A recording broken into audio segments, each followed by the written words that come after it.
Are you ready to unleash your creative razzle-dazzle? Then join the Canary Cry new stock producers and make some refrigerator art for the show. Show your support with your talent at canarycry.party. Your mom will thank you.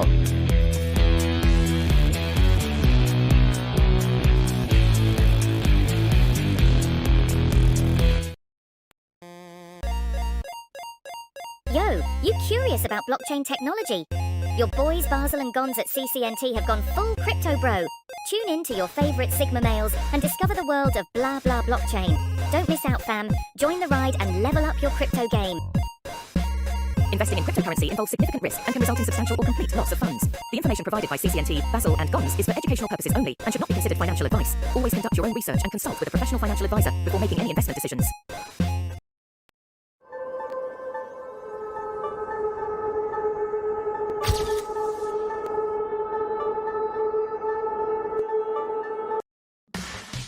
Razzle Dazzle, it's Body by Basel, the new exciting fitness craze that will get you Canary Cry swole in no time at all. Just listen to these quotes from our participants. My muscles are huge. It's all or Nephilim. You'll be an apocalypse warlord in no time. Don't wait. Order today and save 33% for just 4 easy payments of only $33.33. You too can have the body of a googly eye, VR headset wearing Nephilim warlord. A new, raw deconstruction of news and analysis. Introducing Canary Cry New Stalk, the new intense fragrance made specifically for thinking outside the cage. From your favorite podcasters, Basel and Gons.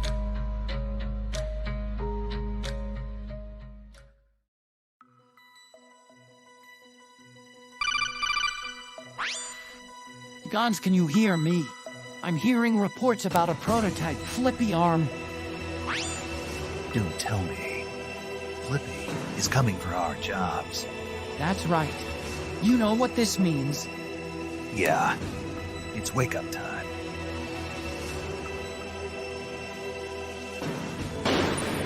Think outside the cage.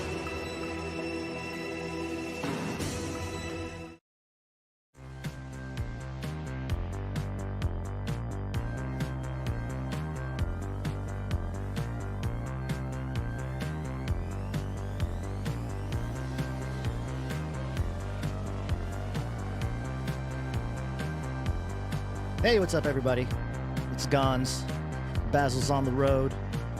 We'll get a direct message from him when we go full show, but right now we're just in the pre-stream here getting ready for the episode. Thank you for being here. Let's see. Oh yeah, we got the text message dashboard here. How do I look at all the people sending in text messages? Let's see, somebody said, hey buddy, let's go. Yeah, let's go. We're going. Somebody sent, what is this? Is this an emoji of a crown? When your tinfoil hat becomes a crown of knowledge. Ah, I like it. Nice. Yeah, this is great. This is pretty awesome. Let's see, another one here. When is this from? Oh yeah, right now. No, earlier today. What day is it, fellas? My Monday did not go in any way according to my plan, but at least I heard where I was meant to be, hoping to be fixing my mother's car when y'all get the show running. Hooray for the Nephilim update. Sami? Is that how you pronounce it? Thank you for the message. And yeah, I mean, at this point, no day. I wake up, no day goes as planned. None. At least for me. I don't know about you, but it's been life for a while, so it's just part of what this is. This long journey, this battle in the flesh. Let's see, we got another one here. Ooh, this is like a whole roll here. This is it's an ongoing, almost like a thread. Okay, let's see. We got. I am uncertain. I might have missed something in the last episode of Basil's Bunker. I have just it's just a picture. It looks like a photo from the 70s or something. And a gentleman is eating in a nice tie. He's sitting down next to this machine. He's eating off a plate. He's eating egg salad. The machine, it's like a vending machine like you'd see with snacks or whatever, but it says egg salad machine. Actually, that's not a bad idea, to be honest. And I kind of get the feeling that it is a Basil Spelunker reference there. Yeah, I can use that. I can use an egg salad machine. Basil needs to get on that. Okay. Let's see. What else? What else does he do? I guess he tells people if you want to get on the text message alert list, all you have to do is text message the word Canary to the number. What is the number? Oh boy. I have too many windows open and it is confusing me. It's usually on the screen. Alright, I'm on the wrong screen. Okay. Alright, well you'll see it throughout the show. So if you're curious, stick around. You'll see it flashing above my head in a few moments. Alright. I think we're just going to get going here.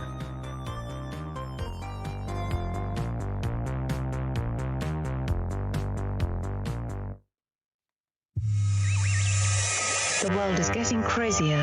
People are acting more and more insane. The end of the world is tomorrow. Tomorrow. There's only one thing to do when the world is falling apart. Listen to Basel and Gonz as they discuss this week's news and events through the lens of Bible prophecy. You are listening to Canary Cry News Talk. You're listening to Canary Cry News Talk. It is August 26th, 2024. We are on episode number 769. FWEE SPWEECH. That's right, FWEE SPWEECH. I don't know what I'm doing. My name is Gonz, director of the Age of Deceit Films, your favorite Asian provocateur for Christ, live to tape from the land of Newscomb to bring you the best news, which is the gospel message of Jesus Christ, while reporting the egregious with a well-rounded, biblically grounded take on world events and today's emergent phenomenon. I try to come up with a good one. Sometimes it comes together, sometimes it doesn't. Today, the word I have before me in my notes is changeification.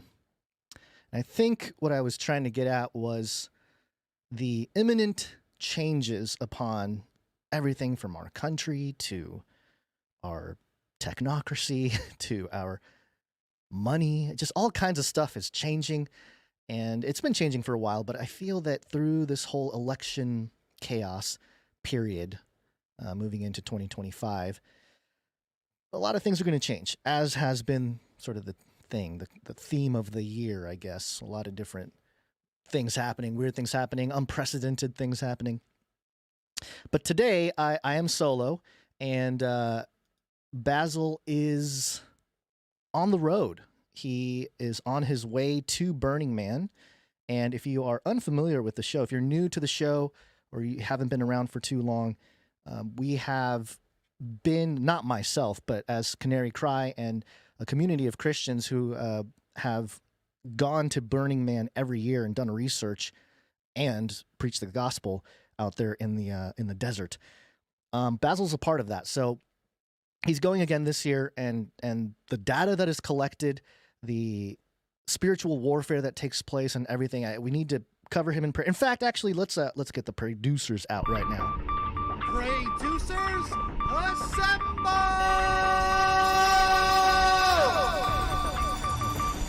Pray for protection and his presence through our friends and really our brothers and sisters in Christ who are going as part of the Camp of the Unknown God with Carl Tykrib and the whole team, for God to work through them and that people hear the good news. The people that are there are searching for something. They are, a lot of them anyway. Some of them are there for the experience or whatever and the drugs and whatnot. But I think over the years we have seen that a lot of the people there are there because they're searching for something. They want to feel like they're part of something bigger. And, it's the God-sized hole in your heart type of talk, And so when you have the gospel there, even if you don't convert people right there on the spot or anything like that, at least you're able to provide a message of hope, a message of truth, and put a rock in people's shoes, as maybe they'll remember a conversation or an encounter they had with one of the people out there, boots on the ground, like Basel himself. It's one of those things we just never know. As the eye in the sky and the surveillance apparatus continues to track everything that we do, it's a healthy reminder that there's still not enough technology to capture everything that's going on in the world. And at least right now, I know that is the goal, but it's important to note that God is working and he's doing things through people that we have no idea about. And a lot of it is not being recorded on the internet or on some kind of data storage base, whatever. It's all in the hands of God. There's a sovereignty of God that transcends all that. So I think we should keep in mind that, it's just the times to be truthful about those things in the spiritual warfare, because, man, it's hard. I'm starting to feel some of it too, where it's like the politics gets really heated and you get kind of fired up. You got friends that are fired up. They're messaging you about stuff. And then you kind of get lost in the mix of having those conversations. But then every time I always try to land conversations like that with, hey, we're here. We're here to spread the gospel. We're here as soldiers for the kingdom of God. And that's it. We're here to spread the gospel. We're here to fulfill the Great Commission. Got to keep your eyes on the ball. We get so distracted by all the things going on. So that being said, today's episode is going to be a little janky as usual when I'm solo. There's a lot of moving parts going on with everything, and doing it down solo is a little bit tough, but that's kind of the fun of it. I know some of you guys enjoy the struggles, the technological struggles that I deal with on a show-by-show basis.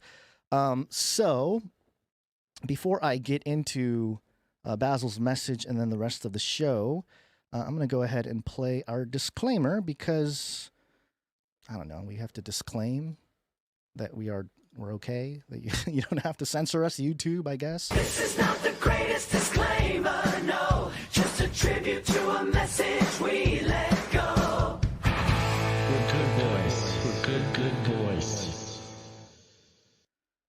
That's right. So, let's see. We're going to do a quick rundown, and then I'll get into Basil's message. Here we go. Oh, look, here's Basel. Let me bring you up to speed.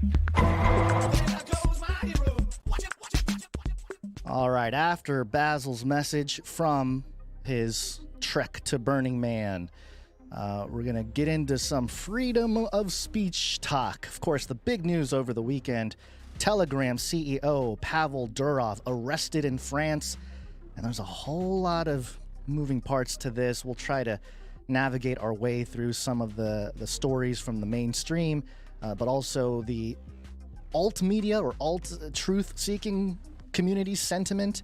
I believe there is a Streisand effect continuing to take place as certain technocratic leaders are painted as some kind of martyr for free speech. So we'll get into some of that. I know it's a little bit complex and a little bit outside the box, but that's what we do here. Actually, we think outside the cage here. So, and then, of course, that ties into Elon Musk as being sort of the Western version of it. But we'll also touch on some other news stories. COVID spreading like wildfire at Democratic National Convention. Got some funny theories about that. And then we'll dig into a little bit of the latest from Thomas Matthew Crooks, the shooter who was killed during the Trump assassination attempt, and what his parents are doing. It's a very interesting story that we have a little bit of insight into as being content creators over the years. And then, let's see. Oh, where's my Flippy? Oh, we're going to do a Flippy update. Yeah, that's right. Yeah, okay. The robotic arm that paints street lines and stuff. That's another job being taken away. And then at the end, the AI that predicts ancestral powers that will reactivate. Yes, it is a Nephilim update for the ages. But first, I'm going to hear a little bit from Basel. Welcome to the camp of the unknown God.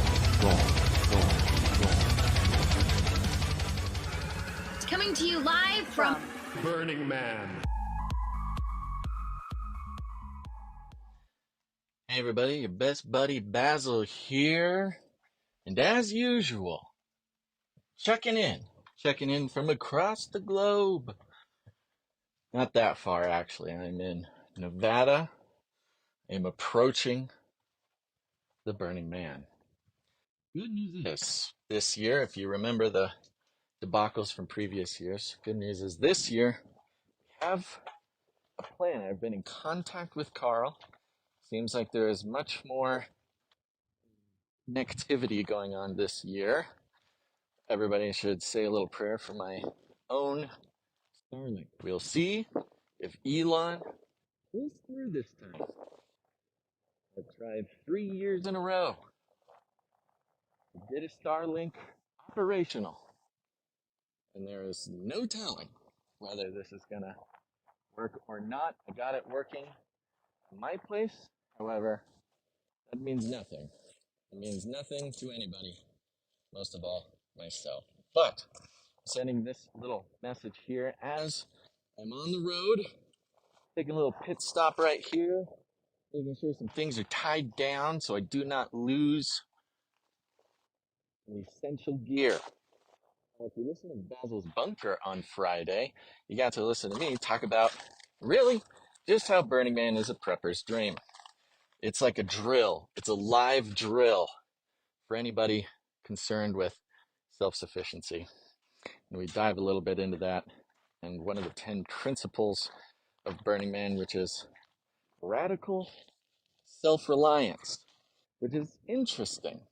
Because as we know, Burning Man, petri dish for sort of global social engineering, dispersion of ideology, and a box of clues is what will be happening at the highest levels of leadership the next year. We've seen this over and over. Old school Burning Man report people, you know what I'm talking about. But it is sort of this very interesting live drill for prepping, which is fun, making sure that we have all of our wits about us. No, somebody at Burning Man not being self-reliant, they're sort of looked down upon. However, they are cared for by people who are more prepared. So this is a good live drill, making sure that my radical self-reliance is on point. Because like any skill, fade away without use if you don't flex that muscle. Good news, I've been in much better contact with the Camp of the Unknown God, with Carl Tykrib, author of Game of Gods, and Burning Man research extraordinaire. Shout out to Carl. Shout out to the whole team. I will be meeting the rest of the team. It's a big team this year, apparently. And we'll be hearing from them, I'm sure, as well as testimonies as to what exactly is going on at Burning Man and the amazing things that God has in store. Not just for the team, but for the whole citizenry of Black Rock City, the ephemeral city. I am a day late, as usual. I've never made it in on the day that I have planned to make it in. But I will be rolling into Black Rock City today, probably right about the time that this audio is playing live on the air. And so pray for me there. It seems like it's going to be a hot one. It's going to be a hot one. Let's pray that the line is short and that the car doesn't overheat on the way in. That would be really just icing on the cake. So I leave the live show and the podcast in the very capable hands of the one, the only Gonzo Shimura. Everybody should produce the show extra this week while Gonz is carrying a heavy load. I will both be creating lots of content while out at Burning Man, but also, Lord willing and the creek don't rise, be sending out daily, well, every other day, if not daily, little reports on what's going on so you guys can keep up with Burning Man research live. And if you don't know what I'm talking about, go to burningmanresearch.com. burningmanresearch.com. I think there's 8 to 10 long form episodes where you will learn everything there is to learn about Burning Man that you will not get anywhere else. Boots on the ground interviews with researchers, with lecturers, with participants, as well as a couple episodes of just listening to me struggle, which is fun. You can gain some sort of pleasure or edification from my pain. All right, that's that. I'll keep in touch. Godspeed. Once again, pray for me and the entire Camp of the Unknown God team. And we'll keep you posted as things develop here at Burning Man, Black Rock City. After last year's mud apocalypse, it has become exceedingly clear that anything is possible and everything is an opportunity, both for those hoping to learn control and ideological mechanisms from the social engineering experiment that is Burning Man, but also the opportunity for God to do something amazing. I'm prepared for both. I'm expectant for both. And so should you. All right, everybody. Razzle dazzle. Tune in next episode. I'll have an update for you. And until then, think outside the cage. All right. Good stuff from Baz. And I feel like he is as prepared as ever for this year.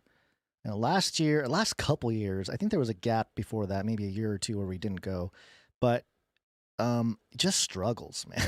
I mean, all kinds of obstacles just getting there. And this year, it just feels like there's more momentum. And even for the fact that, you know, you heard there, Carl Teichert saying, or Basel saying that Carl has a bigger team this year, even that is a blessing in itself. And I mean, wouldn't it be amazing if a couple years from now, maybe a few years from now, they just cancel Burning Man because it's just a bunch of believers getting together in the desert and celebrating the gospel. Like, it'd be amazing if it turned into that, right? But let's see. Yeah, so there you go. Keep Basel and the team in your prayers, and we will keep abreast of all the excitement, all the things going on. And as Basel said, you can go to burningmanresearch.com and find all of our research in one place. All the different episodes we've done on Canary Cry Radio, as well as some extra stuff that we've published over the years. It's always interesting. It's good when you get to live some of it with Basel. You know, he's out in the desert and you can just hear the dirt and the sand and the wind and the heat, and it's a transformative audio experience, if I can say that. So there you go. That's Basil's update. He'll be back probably next week, unless they get trapped again like they did last year. So let's move on. We have... Oh, okay. First of all, producers, financial producers, we will be thanking you properly, probably next week. So thank you to all of the executive producers who go over and beyond, as well as the monthly producers. The show wouldn't be possible without you. And anybody who's come in the last week, we will properly thank you on air. I don't have all the access to the dashboard, so I don't want to make any mistakes. I don't want to mess up Basil's intricate accounting methods. So that's that. Thank you very much. We appreciate all of you. And we're just going to get on with it today. Screw your freedom. That's right. According to Tim Waltz. This was actually shared by Elon Musk, so you know it's a viral piece of content. It is a 8-second clip of Tim Walz, the vice presidential candidate, on MSNBC. Actually, let me just make sure in the chat. Let me know if you can't hear this. Or can, I guess. So here it is. I think we need to push back on this. There's no guarantee to free speech on misinformation or hate speech, and especially around our democracy. Can you hear that? Hopefully you guys heard that. It's basically Governor Walz saying that there is no guarantee of free speech when it comes to misinformation. And the irony, of course, is that things that you might disagree with, things that you might consider false, Governor Tim Walz, you're still allowed to say it as part of what it means to have free speech. So a little jujitsu there. Of course, people are pointing this out. It's quite obvious. And again, part of it, to me, I think it's meant to be really obvious for people who are true, defenders of the Constitution and defenders of human rights in general. It's an obvious thing, especially when it comes to free speech and social media. It is a technocratic world when it comes to that stuff. And so I have a greater theory on how this whole thing might be a giant psyop. Of course, everything's a psyop. Psyops. So there's that. But also, just more specifically, how it is creating a Streisand effect. And if you don't know what that is, it's this... It's named after a moment when Barbra Streisand got really angry that there was an aerial shot of her home or something, and she tried to ban the photo, say, hey, don't share that photo. Well, the banning of the photo caused everybody to say, well, I want to see the photo, and it created this effect where everybody saw the photo. And so it's called the Streisand effect. And when you talk about true censorship, or let me label it controlled censorship, dare I label it controlled censorship? It's meant to create that Streisand effect where people get curious. Normal people that wouldn't otherwise be activated to be curious are suddenly curious about this thing that is being banned or censored. So if you're looking at this, if you're in it and you're trying to fight back, push back against the totalitarian system, I totally understand where you're coming from. And I agree with you at that level. But if you're able to, and I think this is just time. Over time, you realize these aspects or levels to this stuff. You start realizing like, oh, wait a minute, I'm getting pulled into the hysteria as part of the game, and I'm falling for it. Basically, if you're able to step away from that, you'll realize that it's all being done as a giant social engineering experiment and creating that uproar. Because this Tim Walz clip plays right into the populist narrative that the totalitarian system is trying to take us down. And again, it's factual, but it also is just giving them more and more to get more ramped up. And I think you can't really stoke a revolution without outrage. Outrage is the emotion that triggers movements and revolutions.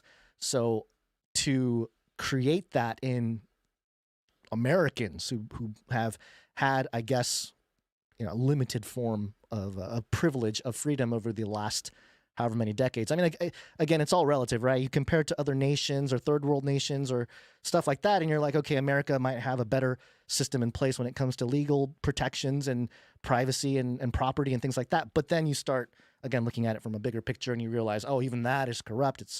It's rigged, the whole deal. So that's kind of the angle where I'm taking this whole thing with the Telegram CEO story, because of course everybody has a take on it, and it's the story of the weekend or the week, and it brings censorship, free speech, social media, communications platforms. It brings all those topics right to the forefront once again. And the story here is from NPR. I got a couple different headlines, but we'll start with NPR. And the headline here is Telegram CEO Pavel Durov arrested in France, reports say. Interesting, too. I mean, we just had the Olympics in France, right? And we know how that went with the conservative crowd. So just interesting that France is making moves right after their Olympic Games there. Almost like the ritual happened, and then now they're able to have access to do things. The next scene of the play, so to speak. It says here, Pavel Durov, the co-founder and chief executive of the messaging service Telegram, was arrested and detained on Saturday, according to French media reports. The Paris prosecutor's office told NPR that a statement about the matter will be issued on Monday, which is today. Law enforcement agents reportedly arrested Durov at Le Bourget Airport I hope I'm saying that right, outside of Paris, where he was arriving on his private jet from Azerbaijan, according to multiple French press reports. Now, one thing that I am curious about, this guy's a billionaire. He's the head of Telegram, and Telegram is used by nearly 1 billion people. 1/8 of the human population allegedly uses Telegram. So he's known, he's tracked, people know where he is, all this kind of stuff, right? He's a public figure, all that. Would he land in a place where he might risk being arrested? Is my question. If he's on a private airplane, a private flight, I don't know. I don't know how that stuff works. I'm not in those circles where you're flying private jets and stuff. I don't know how that all operates, but it just seems a little strange. I guess at some point there's an itinerary or just whatever there is, and then as the billionaire, you just get kind of toted around different places or something. I don't know. I don't know how this works, but if you're the billionaire guy, why would you land in a spot where it's like, oh yeah, I might get arrested here, but hey, we need to refuel or whatever the situation was. AFP reported that an arrest warrant had been issued for Durov as a result of an investigation into whether he has failed to crack down on illegal activity, including drug trafficking, the promotion of terrorism, and fraud on Telegram. The French newspaper Le Monde reported that the probe is examining whether Durov has refused to cooperate with law enforcement over issues including cyber scams and the spread of child pornography on Telegram. Quote, Telegram's CEO Pavel Durov has nothing to hide and travels frequently in Europe. There you go. Telegram said in a statement Sunday, quote, it is absurd to claim that a platform or its owner are responsible for abuse of that platform. End quote. The company also said it abides by European Union laws and that its moderation, quote, moderation is within industry standards and constantly improving, end quote. Yeah, I mean, that's this whole thing is moving so quickly that any arbitrary law or guideline by these institutions, they haven't necessarily been tested or, fully pressure tested, so to speak. So it's kind of a moving target. So it's tough to say that, like, Telegram can say, like, yeah, we're abiding by the rules. Okay, but European Union can constantly change those rules. It's a tug of war type of thing. So these are all just statements coming from, these organizations. So the Russian embassy in France released a statement saying it had asked French authorities for an explanation for Durov's detention and asked that his rights be protected and consular access be granted. He's 39 years old. He's a Russian-born billionaire. He's got dual citizenship of France and the United Arab Emirates, where he runs Telegram, the Dubai-based messaging service with nearly 1 billion global users. He's considered Russia's Mark Zuckerberg in 2007, founding Vontakt, Russian for In Touch, a Facebook copycat site that became the country's most popular social network. Okay, so, all right, so let me get this straight. The intelligence agencies make Facebook out of, through Mark Zuckerberg. They kind of king make Mark Zuckerberg as the guy. They make Facebook, and then Pavlov, or Durov, I guess his last name, Pavel Durov, makes a copycat of Facebook, the CIA creation social media platform, and for Russia, that becomes the #1 social network in Russia. Interesting. Hard for me to believe that he didn't have any type of ties or communication or something going on with the greater establishment apparatus at some level. Hard for me to believe that there wasn't anything there. In 2013, Durov and his brother Nikolai launched Telegram. Pavel Durov fled Russia a year later after his refusal to hand over data on Ukrainian users of VK to Russian authorities. When Telegram first started, cryptocurrency fanatics were quick to embrace it, and the app has since risen to become one of the most popular messaging services in the world. It has emerged as a go-to place for unfiltered updates on the wars in Ukraine and Gaza. yeah, and intelligence operations, and just anybody. We've seen a lot of news come from Telegram over the last few years, the raw stuff. Telegram has a laissez-faire approach to moderating content, which has drawn concern from researchers who have noted how misinformation, extremism, and illicit activity like drug sales and child pornography often goes unmoderated. And this is where the narratives can be crafted. Oh, he's supporting this stuff, and that's the gray area, right? You know, you're not doing anything about it. That means you support it. Or, you know, from his perspective, he's doing the laissez-faire, like whatever happens, happens. Let the free market be the free market. If we're going to have open free speech, let it be open free speech. If you want to censor your own content in terms of what you see, you can do that. I think that's sort of the way it should be anyway. You should be able to moderate your intake. And I guess that's where the rub is. You know, they made it Web 2.0, the way it was established, basically forced everyone to go through a central funnel, a central tunnel, centralized entity that controlled all the data and everything else, and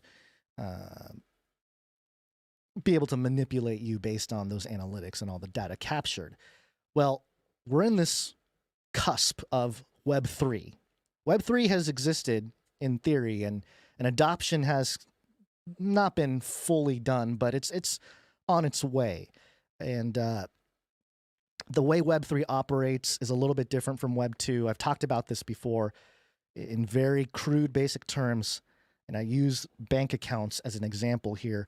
If you're logging into a Chase account or Bank of America account, you go to the website, you have a username and a password. They have to validate that information for you to access their database holding your money, which is basically digital numbers on a screen, right? Well, with Web 3, with the whole crypto layer, adding a different complexity to this, with digital assets becoming a real thing in terms of immutability, meaning you can't just copy and paste information, the idea of decentralization is that you, me, individuals, they get to hold those digital assets, not someone else. That's the idea. So with Web 3, you have a wallet, a digital wallet.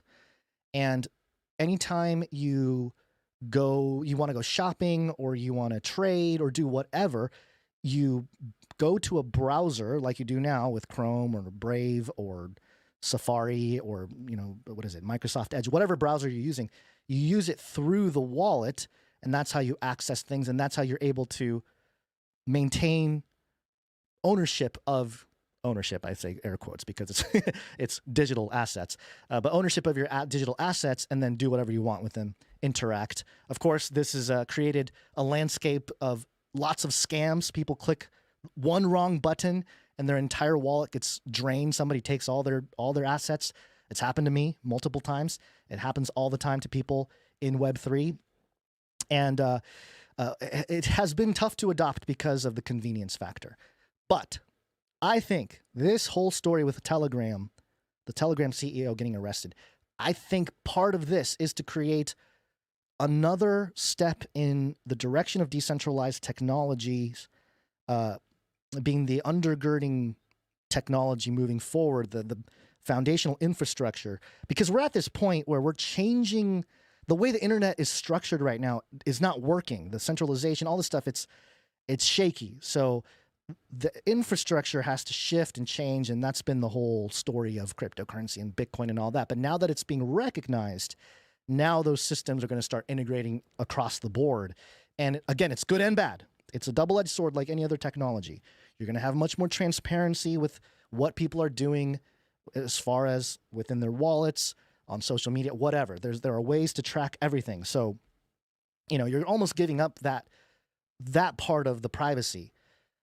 However, because of the pseudo-anonymous nature of Web3, you can actually access all this stuff and nobody will really know who you are unless you publicly say that, hey, this wallet belongs to me. So it's a different world, and it takes a little bit for people to get into it. You're not going to just do it because it's cool or do it because a lot of people, there's a phase where people think they're going to get rich by opening a Web3 wallet and, buying some crypto.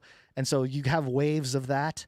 But I think more so than, I might get rich or I might make some money, the idea that your freedom of speech depends on you going through a little bit of trouble to access something else, that's going to create a lot more traction when it comes to this type of stuff. And so social, what was I going to say? Not social media, but let's see.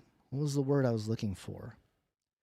Some kind of, I keep saying decentralization. I was trying to use a different word. But basically a segregated type of internet system has the appearance of something that's a little bit more fair, a little bit more open, transparent. You can't have single points of failure. So again, there's good and bad. There's good and bad to all of it. And this type of thing, because part of Telegram, they have been integrating with I guess there's a cryptocurrency project called TON, T-O-N. It's supposed to be, or was at the beginning, in partnership with Telegram. I think they separated and then they came back together. I don't know the whole story, but Toncoin, it's billions of dollars in market cap. I think it's one of the top 15 cryptos in the world. Let me just check here. But they took a dump, obviously, when this story came out. I guess they recovered. Yeah, they recovered out of it, I guess. But, oh, no, they haven't. Never mind. Let me see this. I'm not looking at a very good chart here. I'm looking at these bubbles. And where's Telegram? Or Toncoin. Here it is. Yeah, it's back down, I guess. Yeah, okay. So it was up for a little bit, but it's down again. Of course, it's going to crash. But basically, they were trying to integrate more Web3 things onto Telegram. And a lot of people were really excited about that possibility of, hey, we got 1 billion people on Telegram. If you adopt a crypto layer on it, we're all going to be rich because we have Toncoin or whatever, right? So that took a hit a little bit. And it does show how centralization works, especially with individuals. One CEO gets arrested and boom, the price of an asset tanks. And so these personalities and individuals get tied to these projects. And that's when you start seeing the connection of where this could eventually lead with a Mark of the Beast type of system. A beast image, an individual that demands a certain type of worship, that has a certain amount of power, a certain amount of influence over the world, and you can't access the world economy unless you go through the mark. If you take the mark and you display that worship, you can see how a powerful entity could lead to that sort of future given this type of financial structure.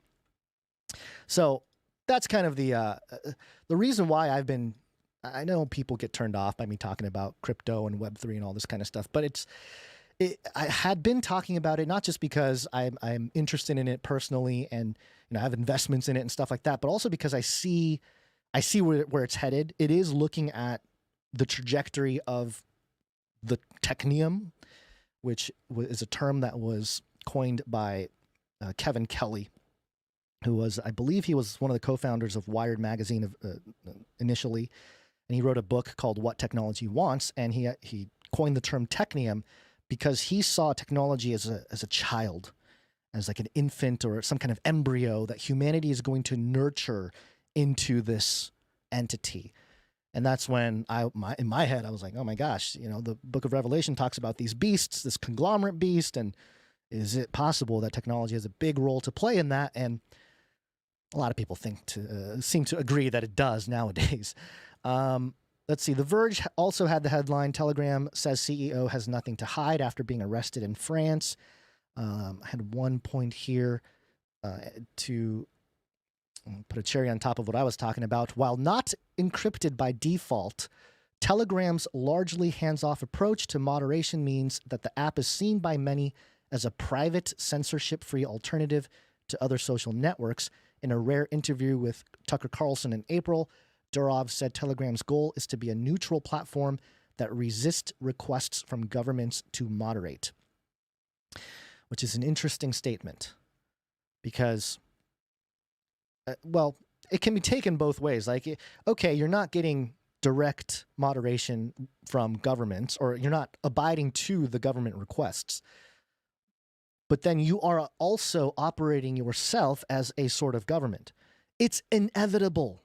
It is inevitable. I hope people see this, that it's, yes, there are sides to this, but by being a guy who operates a communication platform that nearly 1 billion people use, you are a network state king already. You are already a network state leader.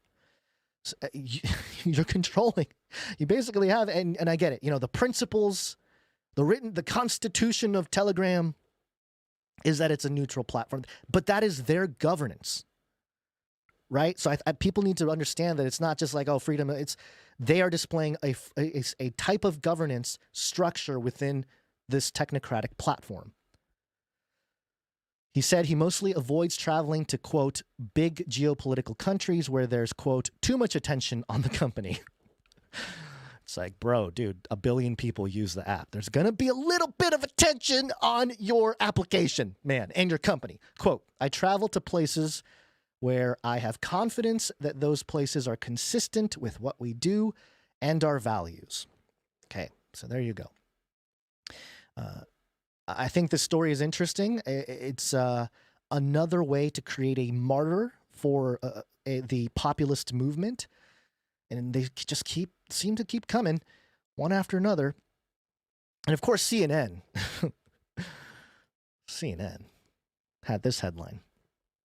Detention of Telegram founder sparks debate about free speech and criminal activity online. Right. Yes, it's this the detention of Telegram. He wasn't arrested and being charged with, 12 things of, I can't remember, 12 counts of violations, and I think I saw somebody say 20 years in prison or something like that. Is he the next Edward Snowden, or is he the next Julian Assange? There's all kinds of rumors swirling around, but this conversation has been going on for a long time. Before the guy who operates a platform that 1 billion people use got a little detention. Just a little detention. You got to go to the classroom on the weekend. You got to sit there, think about what you did. It's like high school all over again, or junior high, whenever detention was.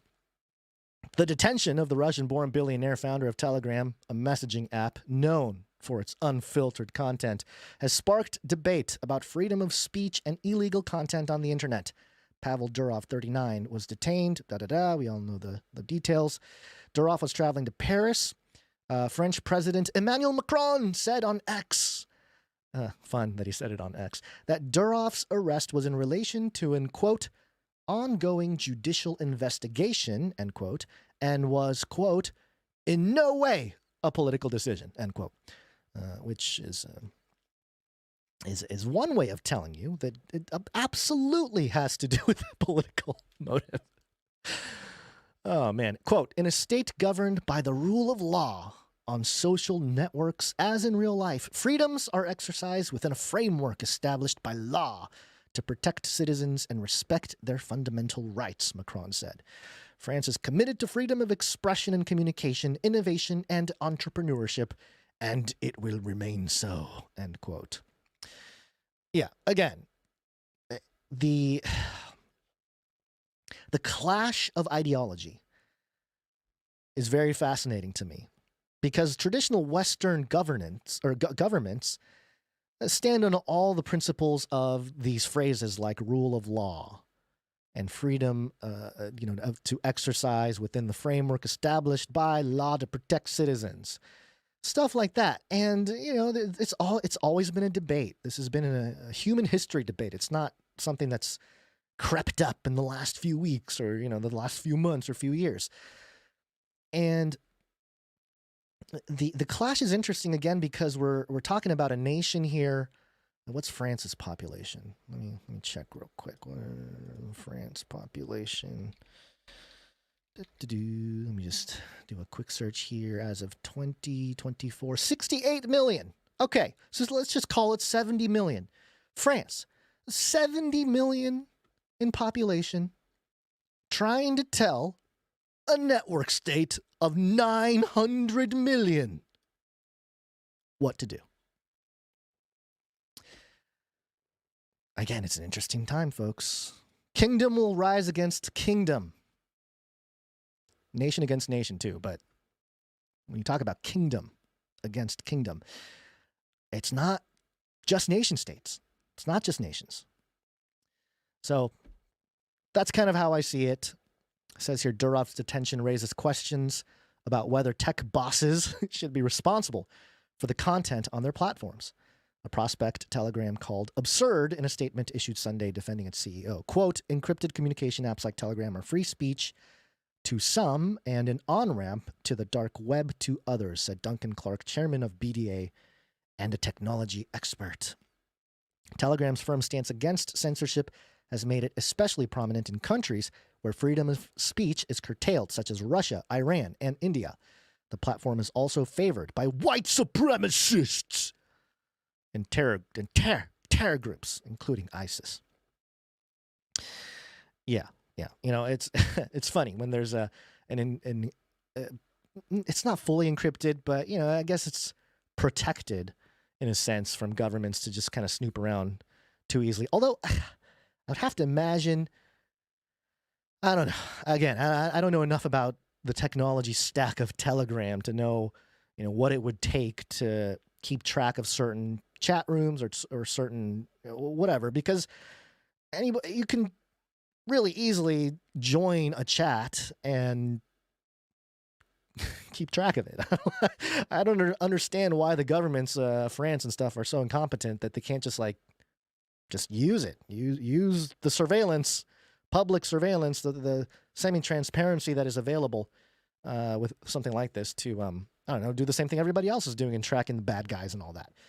So, very interesting. This brings us to Elon Musk.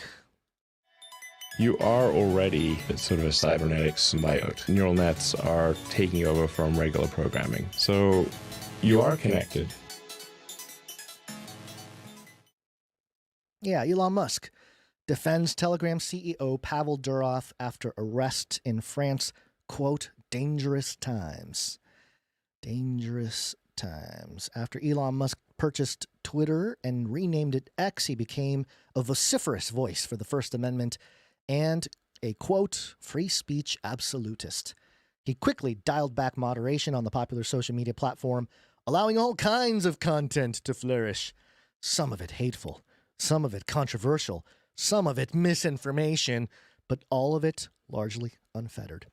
Quote, moderation is a propaganda word for censorship, Musk once said. He reminded his millions of followers of this today after the French police arrested Pavel Durov. If there's a kindred colleague for Musk out there in the world, it's Durov. Notice again, they're telling us the king. You know, it makes me wonder. There are 10 kings that hand authority over to the beast. And these 10 kings, if the beast really is this technocratic apparatus that stands on the shoulders of conservatism and taking down the Babylonian harlot system, then it would make sense that you would have these network kings. And I just find it interesting that these massive leaders, thought leaders, billionaires who operate on some of the biggest platforms in the world are being presented to us as martyrs of, as defenders of our rights, of human rights. It's very interesting to me. I'm not saying that they're not genuine in that. They probably are at a certain level. But I do find it strange. They couldn't get a grassroots revolution, like a true grassroots revolution, right? There's too many people deceived and all this guys. They had to have people to herd the masses. And anytime you get the billionaires to get on an ideological point and the whole world follows, even if it's ideology or points of ideology that I agree with, I just question. I don't disagree with the particular message per se, but I think approaching it with caution is the best way here. So this comparison with Elon, or trying to create this connection or association with Elon and Durov, very interesting. I think it's something we're going to see more of. I think we're going to start seeing more of these types of individuals be presented as defenders of Western values, traditional Western values, and somehow associated with the largest technocratic platforms out there. Like even Mark Zuckerberg. You know, I think he fumbled early on, of course, you know, bad public image, humiliated in the public, all this stuff. He's a meme, all kinds of stuff. But, you know, he's sort of trying to redeem himself. He's getting into MMA. He's doing all this stuff. He's in shape and he's trying, right? But it's just interesting how even Mark Zuckerberg is crafted. He's sort of going with the flow of culture to appeal to the masses. And I saw this on Fox News. I have to do the text version because it's a little bit behind a paywall. Vindman says Musk should be nervous after Telegram CEO is arrested. Free speech absolutists, weirdos. That's what it says in the headline here. Democratic strategist Nomiki Konst explains why she disagrees with the... Oh, is this the video? What am I reading here?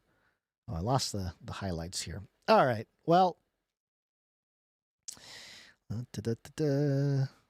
me just find that one quote. Weirdos. Weirdos. Where does it say weirdos? Here it is.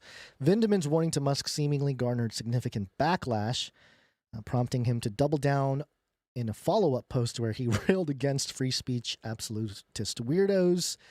Quote, enforcement is only likely to increase, he wrote, adding that those concerned with Durov's arrest should focus their attention on, quote, the fact that your nominee for POTUS is a sexual predator. Okay, it's about Trump. All right. Okay. Let's make this about Trump. That is logic right there. That's okay. Great. This is Fox News. I don't even really want to engage. I feel dirty just even reading that headline. Okay, let's move on because there's some other stuff here going on. Just keep an eye on the situation with Telegram. I don't know what's going to happen. It's a huge platform. I would be surprised if they completely took it down right now, but maybe it gets compromised in some way. Who knows? But it's something to keep in mind. I'm not a huge Telegram user. I do use it a little bit, but it's kind of I don't know. I go in there. It's just like, I don't even know what's going on sometimes. It's so many chats and people, and I can't tell if it's my phone or if it's through Telegram or if it's, it's just a whole mess. So, all right, let's move on. Poly. It's Latin for many. Tick.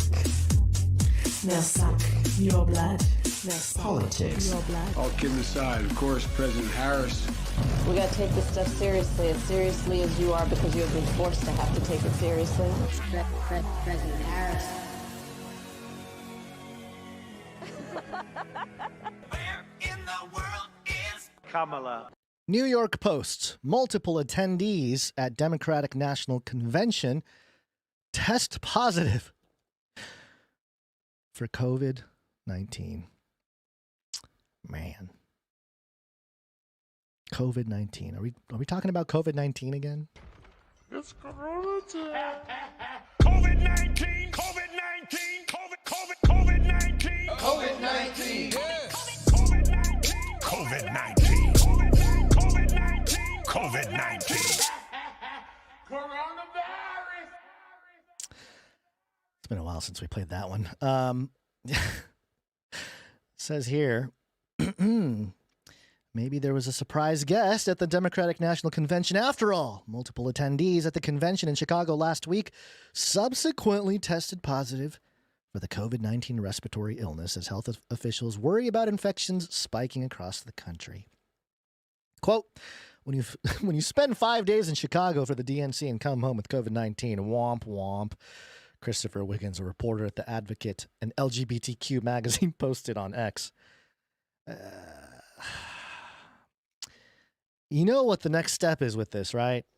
To quote, for New York Post to be quoting a reporter for the LGBTQ magazine about getting COVID, we are We are human hairs away from, oh, we went to whatever Democrat event, and now the LGBTQ person has monkeypox. We know it's coming. What are the symptoms of what? Oh, that's the wrong monkeypox jingle. This is the one I wanted. Careful opening the closet, because that's where the evil monkeypox lives. Monkeypox. That jingle and the whole monkeypox thing has a whole different meaning right now. And for those of you who know, you know, but it's not for this conversation right here. Maybe I'll talk about it some other time. But yeah, here you go. Several others also shared diagnoses on social media. In quote, "Indeed, I arrived at the DNC healthy and hopeful, and left very sick and disillusioned." Man. Human rights lawyer Yasmin Taib wrote on X.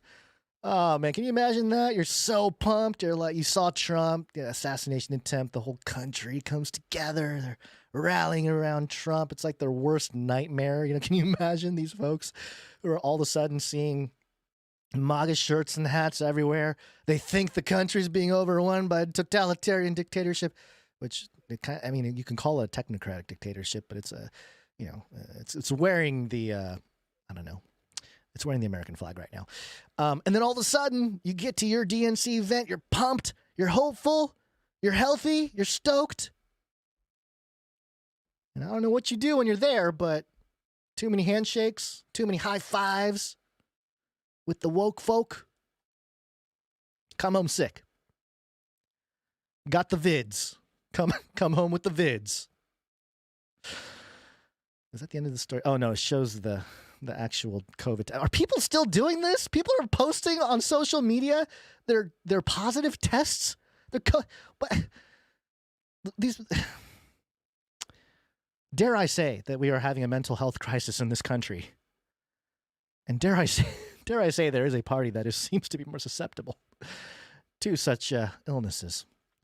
I don't even want to read the rest of this. This is just it's depressing me.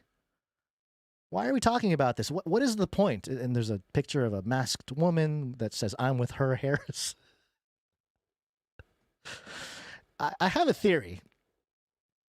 And you know me, I have crazy, weird theories. It's all based on just me being a weirdo, my brain making weird connections and having strange thoughts, and not all of them are valid thoughts.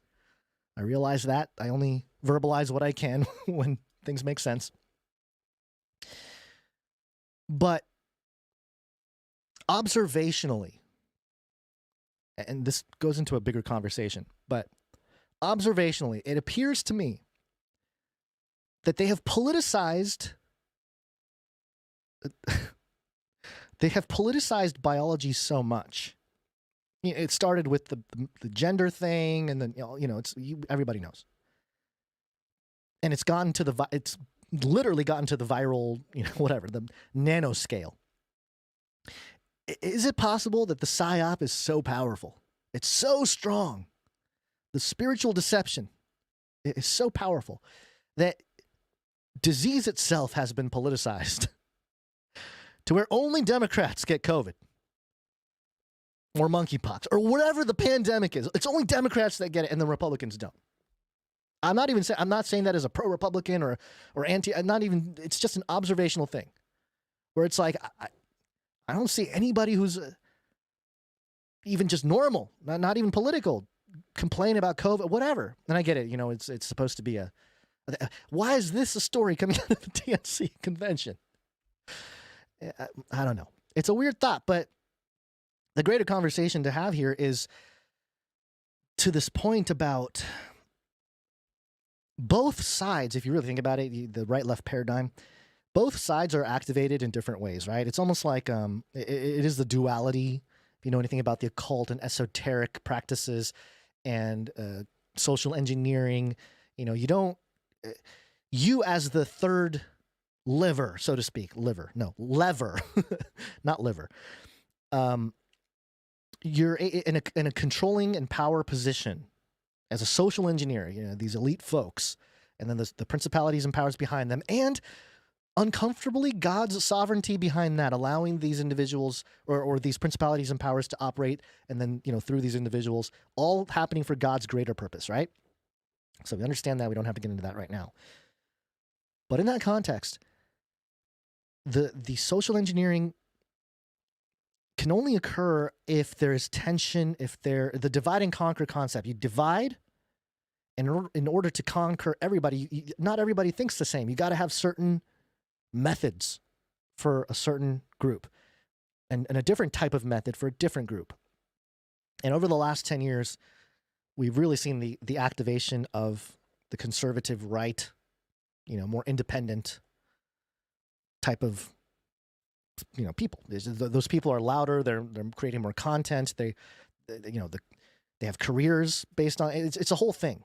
The whole industry was spun up based on liberal media, progressive media, all tied in with mainstream media, right? So mainstream media was always a thing. It was just kind of milquetoast, kind of towed the ambiguity line between liberal and conservative. Certainly there were probably phases. If you look back with a critical eye, I'm sure you can find lots of political reasoning behind whatever happened. But in the last 20 years, we saw mainstream adopt a progressive, basically the Democrat Party as its sort of preferred party, and that disenfranchised an entire party, and that created that division, the divide, and then get both sides riled up for different reasons, and you have the conquer.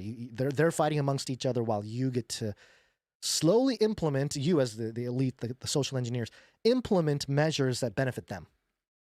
And that's the danger of all this decentralized technology. I think it's great. In the short term, there's going to be almost like a period where it's like, this is great. Decentralization, people are, getting control back of their own data and all this kind of stuff. But it's not going to last. It's not going to last. So interesting, though. Again, interesting that the COVID-19 is in the news again, and it's in the context of the Democratic National Convention. So there's that. I don't want to spend too much time on it, but it's something that is out there. And in this time where most people I talk to say if they do another lockdown, I ain't listening. I mean, that's going to be a thing. Here's the thing, and it makes perfect sense. I've said this for years, that as soon as the rebellion, there's enough rebellion going on, there's enough people pushing back against the establishment, and they're openly rejecting any kind of lockdown measures or whatever, that's when they release the real stuff that kills, the real biological weapons that's probably going to kill some people. It just makes too much sense. So just beware. All right, talk a little bit about Trump here. We will launch a new age. I am innocent. They're coming after me. They love killing. Man, some of these jingles, you jingle makers are the closest thing to some kind of Canary Cry oracle. Yeah, just knowing the future, recognizing the patterns with all of us. The headline here from dailymail.co.uk, an exclusive: father of Trump shooter Thomas Matthew Crooks hires powerhouse criminal lawyer as FBI intensifies investigation into his role in son's assassination attempt. The story, it just keeps going, and I get it. It's another talking point a lot for the mainstream media, or I guess it's sort of the alt stream, big alt stream, Daily Call or dailymail.co.uk being one of those rags. It's kind of unofficial, official outlets. I'm trying to find the FBI jingle. Where did it go? Where are you, FBI jingle? Here it is. Is this it right here? A lot of it's a hoax. It's a hoax. I mean, it's a money-making industry, okay? Unindicted co-conspirators. Aha, there it is. Yeah, there's Trump again in that jingle. The parents of Trump shooter Thomas Crooks have hired a team of powerhouse attorneys as the FBI continues to investigate just how much they knew ahead of their son's assassination attempt on the former president. DailyMail.com can exclusively reveal. Good job, dailymail.co.uk. You've arrived. You're getting exclusive information about this story. The development comes as one family member shared with dailymail.com that the FBI, quote, still very much has questions regarding how much the killer's parents knew while revealing that his father, Matthew Crooks, 53, is a gun enthusiast who has sold firearms to relatives in the past. Ooh, that's a crime. It's a crime in this country to sell firearms, especially to family. Oh, what are you doing? Just evil, evil. Speaking to dailymail.com, the family member who asked not to be named said, quote, the FBI still very much has questions about how much they knew and how he, Thomas, slipped through the net, end quote. The idea that someone may have assisted Thomas Crooks was given new credence on Thursday by Florida U.S. Rep. Mike Waltz. In an exclusive interview with dailymail.com, he questioned whether the 20-year-old acted alone. The parents' choice of law firm suggests that they are bracing for possible criminal charges as well as potential civil action from the families of their sons' other victims. Quinn Logue, I guess, the Pittsburgh-based law firm that Matthew Crooks and his wife, Mary, 53, have retained, describe themselves as trial attorneys who specialize in both criminal defense and civil suits, including wrongful death and personal injury. It says here, founding attorneys John Quinn and Matthew Logue have both been recognized among the top 50 lawyers in Pittsburgh, and the firm consistently appears in publications such as Super Lawyers. Honey, we need the best lawyers. Where should we look? Go pick up a copy of Super Lawyers. We'll pick someone in there. Super Lawyers and Best Lawyers in America. Exclusive pictures obtained by DailyMail.com on Tuesday and Wednesday show Matthew Crooks for the first time since it emerged that his son had been quietly cremated 10 days after the shooting. Is that Discord? What is that noise? I'll close that out. What is going on there? Okay, sorry about that.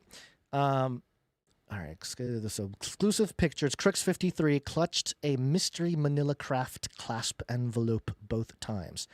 Dressed in a flat-cap blue T-shirt and khakis on Wednesday, he walked swiftly from his truck into the family's bungalow home in a quiet neighborhood in Bethel Park. He did not respond to DailyMail.com's attempts to elicit any comment on his son's possible motives or the events leading up to the shooting. Crooks was also seen outside the home on Tuesday, wearing a dark T-shirt with blue jeans and the same flat cap as Wednesday. Why are they focusing so much on what he's wearing? That is so weird. What's up with that, dailymail.co.uk? That's a weird... Like, I don't know. It's just a strange thing to do. Just like hyper focus on like the details of his clothes. Huh. It has been 6 weeks since his 20-year-old son opened fire on Trump's rally on July 13th. My gosh, only 6 weeks. It feels like last year. I mean, I got to be honest. It feels like it happened last year already. Okay, let's see. Okay, yeah. It has been 6 weeks since his 20-year-old son opened fire on Trump's rally on July 13th at Butler Farm Showgrounds at 6:11 p.m. and came within a quarter of an inch of ending the former president's life as he made his bid for re-election. Crooks was, quote-unquote, neutralized by a Secret Service sniper 26 seconds after his first shot. By then, he had already fired 8 bullets. He then hit Trump. Okay, we know about all this that happened. We don't need to get into that. But it's interesting, the photos of the father. I don't know. I don't know. He's suspicious. I mean, he must know that it's almost like paparazzi, right? People are going to be following him around and taking pictures and whatnot. And it's your life now. This happens. In the weeks since the attack, investigators have focused on Crooks' online activity in the months and days leading up to it in a bid to gain some sense of his state of mind. Again, the psyop is strong, folks. Psyop is strong, you know. If they conclude that this young man's state of mind was a certain way because of the content that he was publishing, and again, you know, I get it. There's narratives both directions and whatever. He was a Democrat, but a registered Republican. Yeah, the whole thing, right? I get it. But in terms of the narrative that can be crafted for some kind of legislation or just writing the protocol of what it means to be a criminal in the network state era, network state versus nation state era, I should say. It's a dangerous game when you're starting to say, because of these beliefs or because of the things he posted on social media, therefore, there's some sense or, a judgment is made on his state of mind. That's a problem, I think. And it speaks into the greater conversation we were having with Telegram earlier on. Intriguingly, it has emerged that he searched online for information on Michigan mass shooter Ethan Crumbley and his parents. Jennifer and James Crumbley were both found guilty of involuntary manslaughter in a landmark case which saw them deemed culpable for failing to act on clear signs that their 15-year-old son was plotting the 2021 high school shooting in which he killed 4 classmates. An image of Crumbley's arrest, along with information on his parents' prosecution, was found on Crooks's primary cell phone. According to the relative who spoke with DailyMail.com, guns were very much a part of Crooks's household. They revealed that the family, quote, didn't take part in family holidays or gatherings. Interesting. But that Crooks's father is a gun enthusiast who had sold guns to other family members in the past. Crooks left home on the day of the rally armed with an AR-15 style rifle that was bought legally by his father in 2013 and transferred to him in 2023.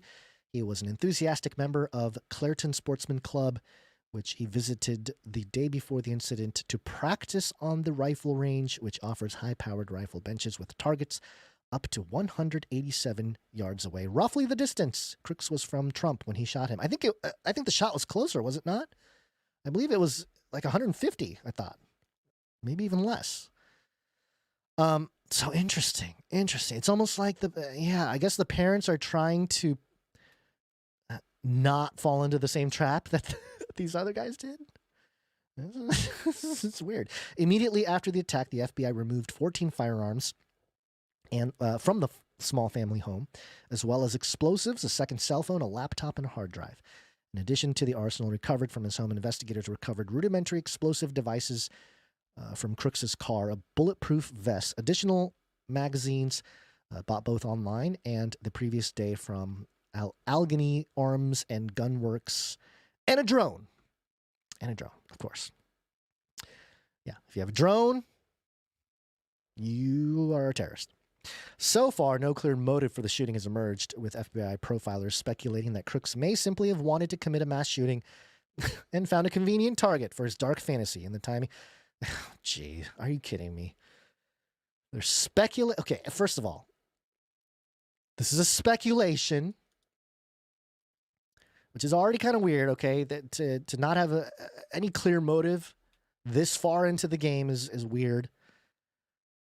But the FBI profilers speculating that Crooks may have said that he just wanted to commit a mass shooting.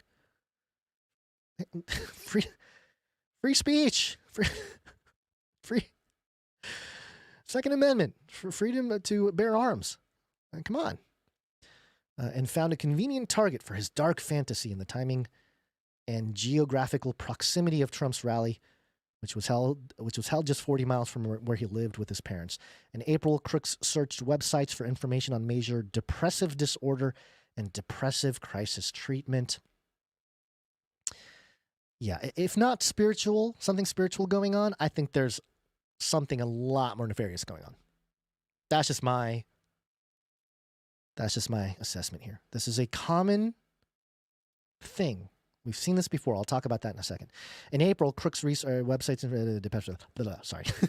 Speaking shortly after the shooting, one family friend told DailyMail.com that they had been aware of a decline in Crooks' mental health in recent years and assumed he was either bipolar or schizophrenic.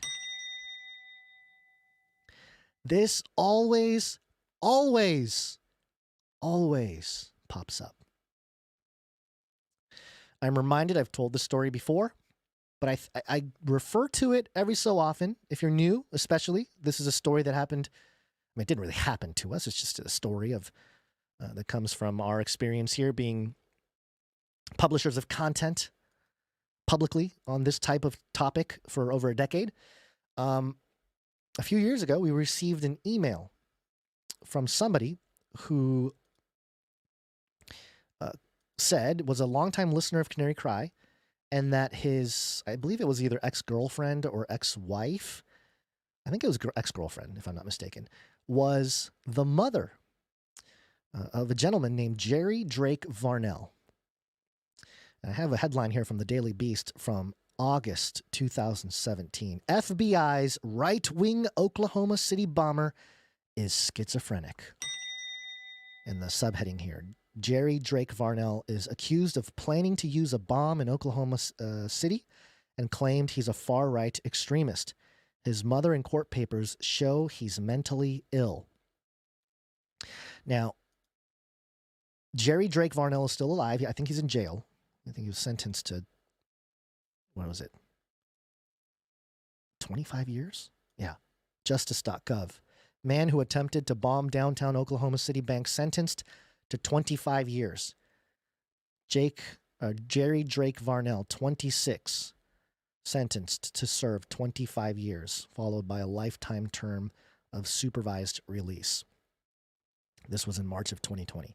So the story was back then that the FBI doing a great job.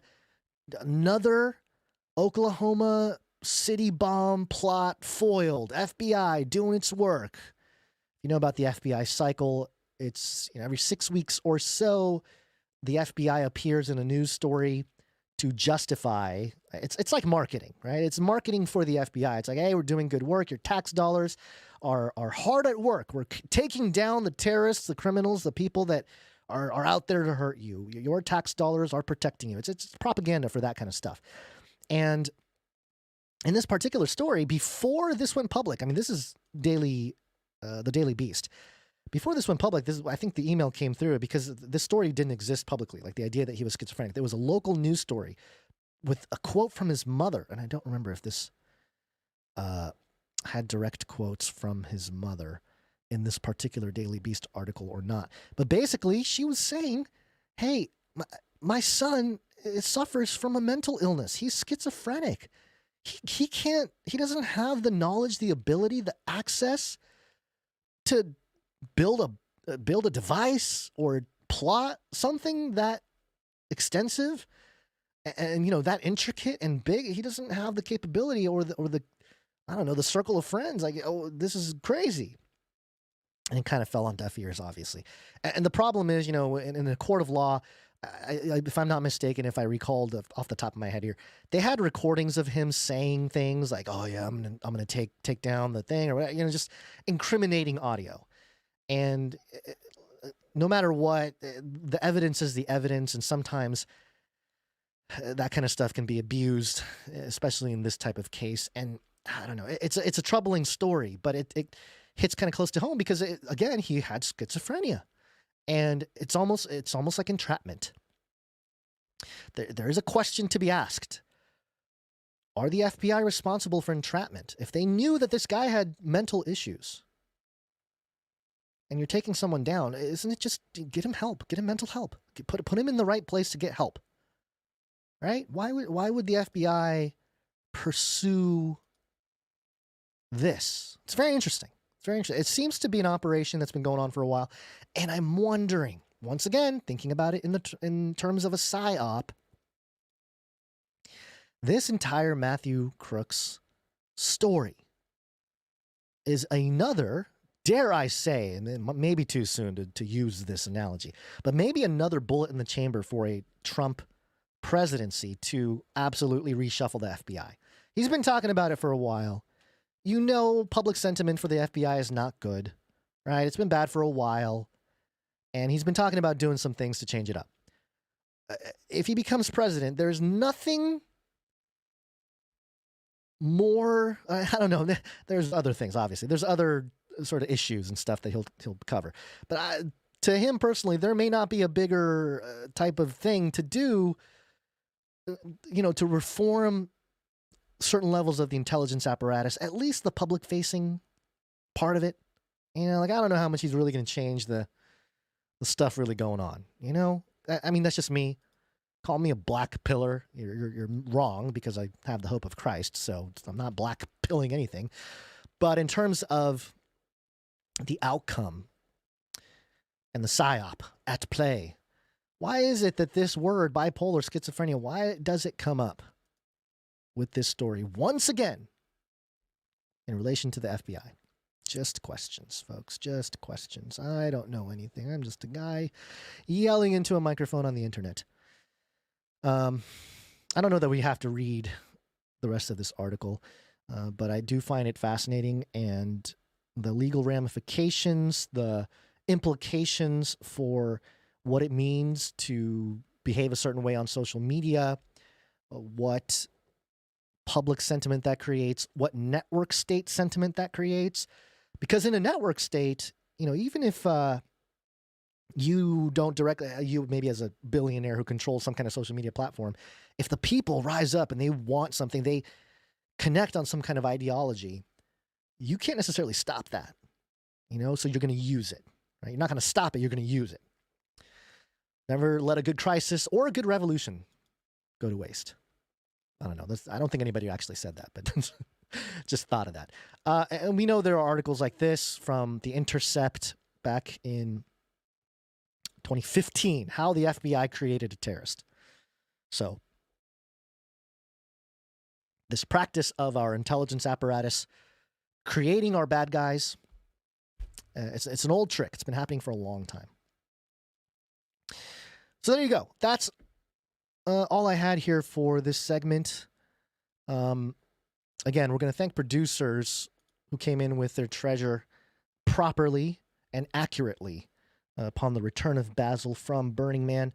In the meantime, though, I do want to thank some producers for coming in with their talent.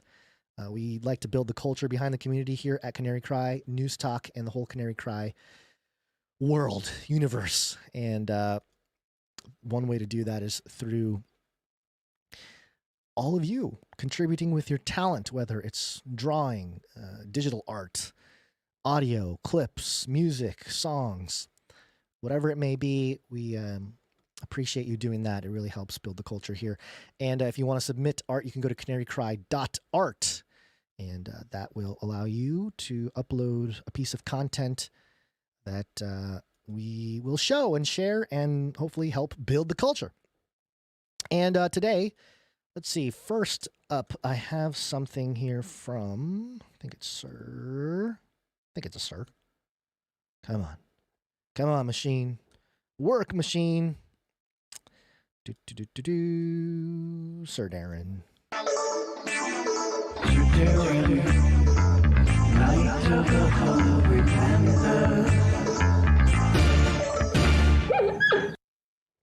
Sir Darren, doing outstanding work as always.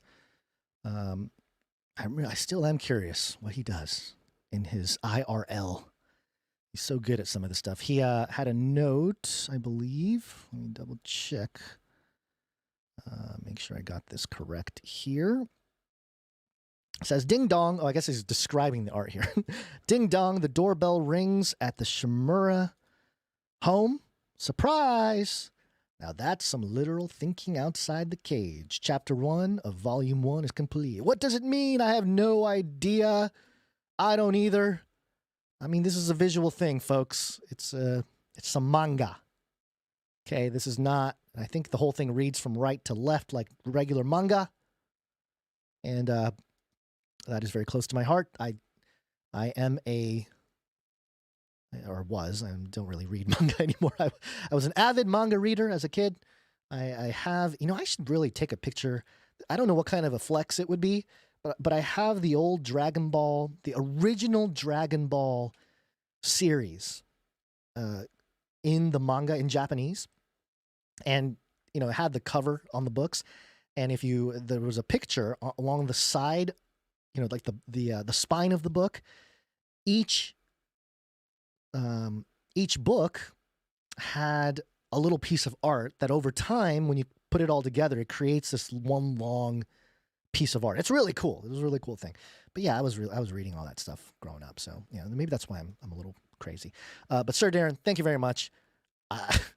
I will leave it to the audience to break down what exactly is happening in this scene. And once we get it all together, I think we will have we'll do something fun with the community with this. I think there's some potential to do something really fun. So, thank you very much, Sir Darren, Knight of the Hungry Pandas. We appreciate you and your contributions as always. Moving on here, we have something from, I believe it is Jonathan F. Jonathan F. All right, Jonathan F. has a note here. NPR CEO. What is this? Talking about how truth is not necessary. Oops. That was supposed to play right there. Talking about how the truth is not necessary. Why aren't you playing? I think our reverence for the truth might have become a bit of a distraction that is preventing us from finding consensus and getting important things done. Yo, I'm flexin', stressin'. NPR's a mess, man. Pushin' propaganda, like they got a plan. Truth is king, I'm the voice of the street. While they twist in the facts, I'm just spittin' the heat. Stop lying, writing for the machine, listen up. Media's poison, gotta switch it up. Truth over lies, I'm here to decree. In the hood, we know, we keep it G. Canary Cry News Talk, supplying you with Godspeed. Oh, that is fire. Jonathan F. In the hood, we keep it G. I love it. That was awesome. Love it, love it, love it. Thank you very much, Jonathan F., one of our prolific audio jingle makers. I probably shouldn't talk about what is on my brain right now. I won't. I'm going to save it for later. But I really think we can do some really cool stuff as a community and move as a unit and make some noise in the network state era. Not that we're going to make our own network state. I don't want to do that necessarily. But just the community. A way to bless the community. Okay, let's see. What else do we have here? I think, we got some Learbag stuff that I need to catch up on. Learbag sent us a whole bunch of audio a couple weeks ago and got to catch up on some of them. This one, what is this one called? Oh, this one is called Jacked. Wow, dude is jacked. Muscles great again. Looks pretty great. Going to scab my eyes with a melon baller. Yeah, that's good. That's good. I want to start lifting again. I want to get back to jacked. I still have, I trained so much when I was young that I have that like girthy thing going on, but a lot of it has turned to fat. I'm not like super fat or anything, but as I get older, as I'm kind of trekking through the 40s, I'm noticing that muscle decay, it's just like decaying faster. It's like, man, I gotta use it more. But also I have some like injuries, broken bones and stuff from the past that make it kind of hard to do some of that. But anyway, I was complaining. You don't want to hear me complain. But inspirational, Learbag, to get jacked once again. Thank you very much for that. We have a microfiction. We will save that for when Basil's back. And got a couple more stories to cover here before I call it a show. And we're going to move on. We're going to do a Flippy update. I know you're all excited about your Flippy updates. Got to have the Flippy update. Flippy update. Do you want fries with that? Yeah, Flippy is the disembodied robot arm that's taking our jobs, replacing our children, and flirting with our spouses. We use talking about Flippy as a way to explore the many ways robots are taking over the world and how there's nothing we can do about it. Today, the story comes from Yahoo mirroring WJW Cleveland using its first of its kind truck with robotic arm to paint traffic markings. All right. I know it sounds mundane. Like, what, you didn't have robot arms doing this already? It seems like One of the first things that should have happened with robot arms is painting street lines and stuff. There's a photo at the top of this article in the header, which is a big blue robotic arm. You can't see the whole thing. You just see the tip of the arm and the paint, you know, what I guess it's fingers or whatever. And it's painting basically the crosswalk across the street, you know, those lines that go across. And let's read a little bit about what it says. It's one of those things that you didn't know you needed. There it is. Again, I really think Basel front ran the algorithms when it comes to robot arm lingo. This show, particularly Basel, front ran the keywords to talk about robot arms, the key thoughts, the key ideas. And we're just going to see mainstream pick it up. And here we see it. The very first sentence. It's one of those things that you didn't know you needed.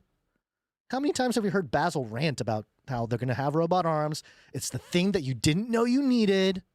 And they're going to shove it down all of our throats. But once you see it, you say, quote, yeah, that could work. I love the nonchalant, yeah, it could work. Not like stoked about it, which is the trick, right? They're not getting anybody really excited about robot arms, okay? The only person excited about robot arms is Basil Rosewater, all right? And he gets me fired up a little bit at times, too. Nobody really cares about robot arms. But for the general public to adopt it, you don't need them to be wowed. You want him to be, oh, yeah, that could work. Yeah, that's that middle, that lukewarm, that, oh, man. That's where the deception is, everybody. That lukewarm is when it sneaks in. The city of Cleveland is testing Electra, a first-of-its-kind robotic line painting truck. Quote, this is where we're at. Here's the truck. Here's the paint bar. I hit that button. This is what it's going to paint. And this is a quote, guys. I'm not being facetious here. That is a quote. Let me read it again. Quote, this is where we're at. Here's the truck. Here's the paint bar. I hit that button. This is what it's going to paint. End quote. Said Rick Francis, who has painted lines on Cleveland roads for more than 20 years.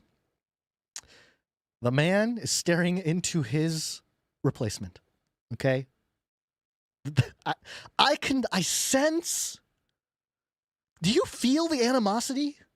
The turmoil in the heart of Rick Francis, who has been painting lines on Cleveland roads for 20 years. I have footage for people who may be wondering.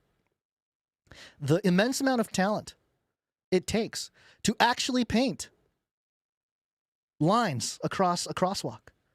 For those of you watching, you are seeing it right now, by hand. Got this little box. It looks like a little poo-poo scooper.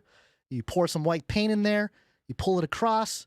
Does not look like something any old guy can do, okay? This is something that might take years to master. You know how straight those lines are in the street? How perfect those lines are? This takes skill. This takes experience. You got to know how the paint reacts in certain weather. You got to know how hot or cold the paint has to be. It looks like the whole thing is steaming. I wonder if they make the paint like super hot or something so that it's more malleable. But yeah, there's footage. I mean, this guy's drawing triangles on the ground perfectly. I mean, this guy's a pro. Unbelievable. A turn right arrow or turn right or go straight arrow by hand, perfect. This is something that you can take pride in. If I was a street painter and I was painting those words, you know, like no, don't cross or whatever the thing is, stop. And I know that I wrote those letters, those words by hand on the ground, I would be very proud of it. You know, it's something you can tell your kids, your grandkids, hey, you know, when you're on that street corner where it says stop, yeah, Grandpa drew that with his bare hands.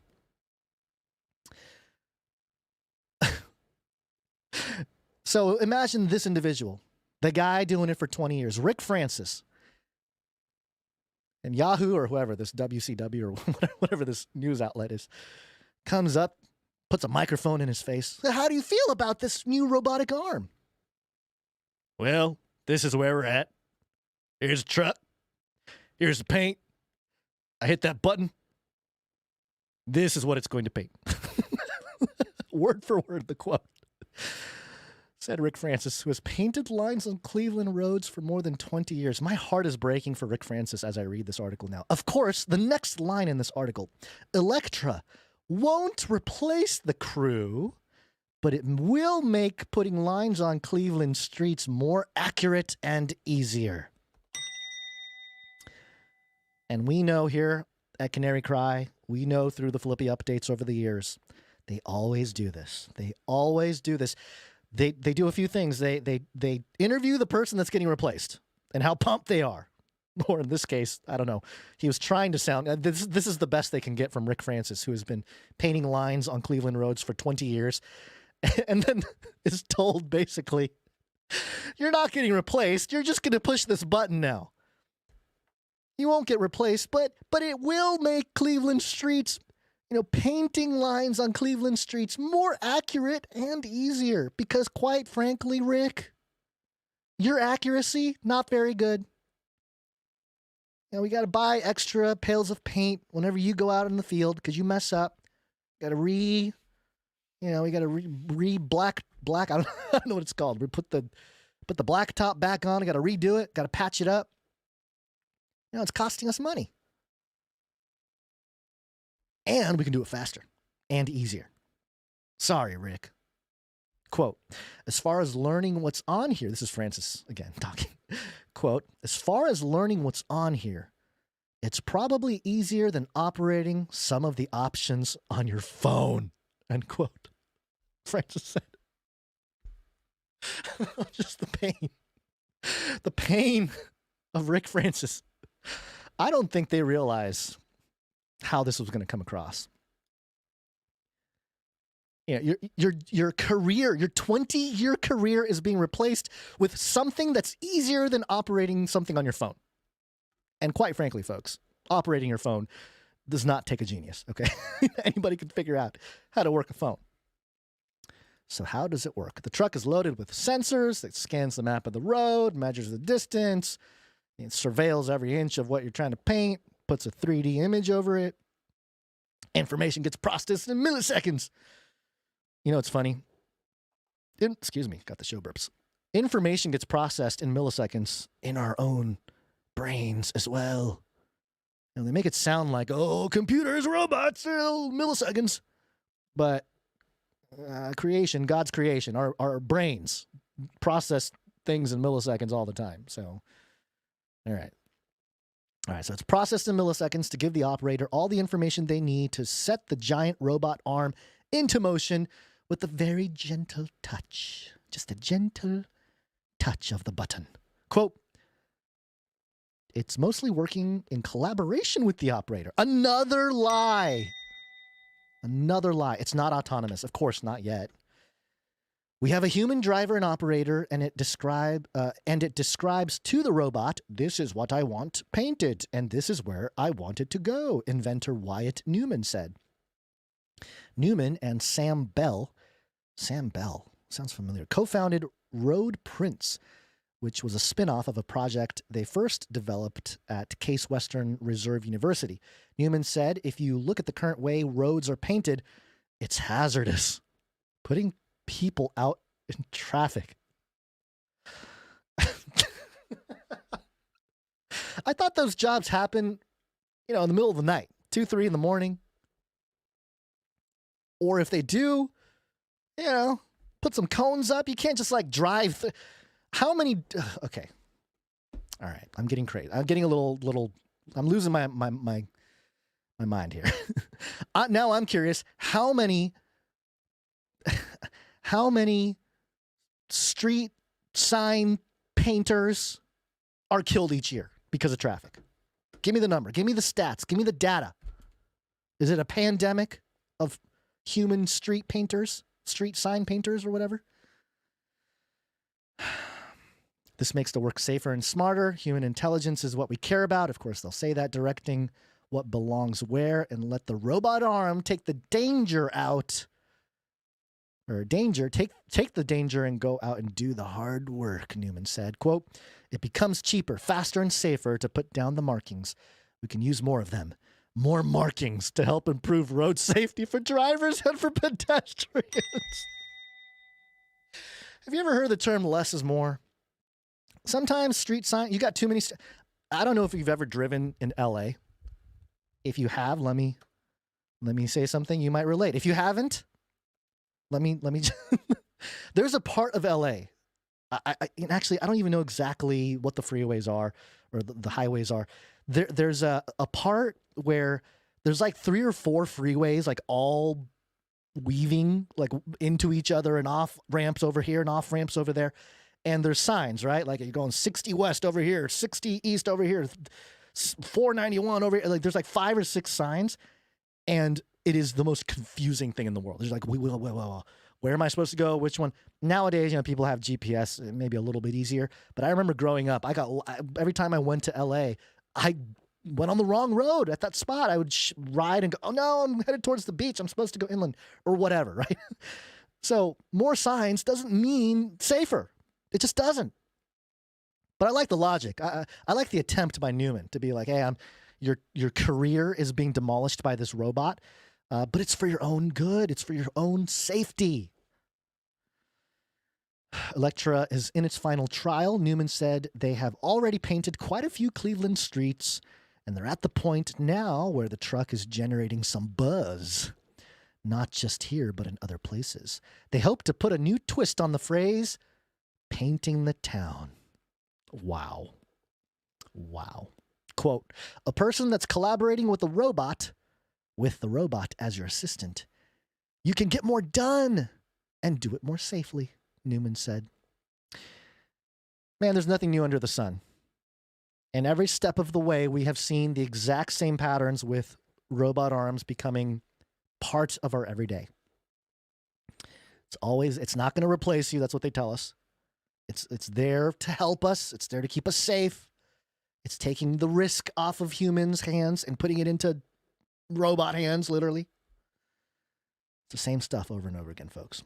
All right, one more story, then I'm going to skedaddle out of here. And it's a Nephilim update.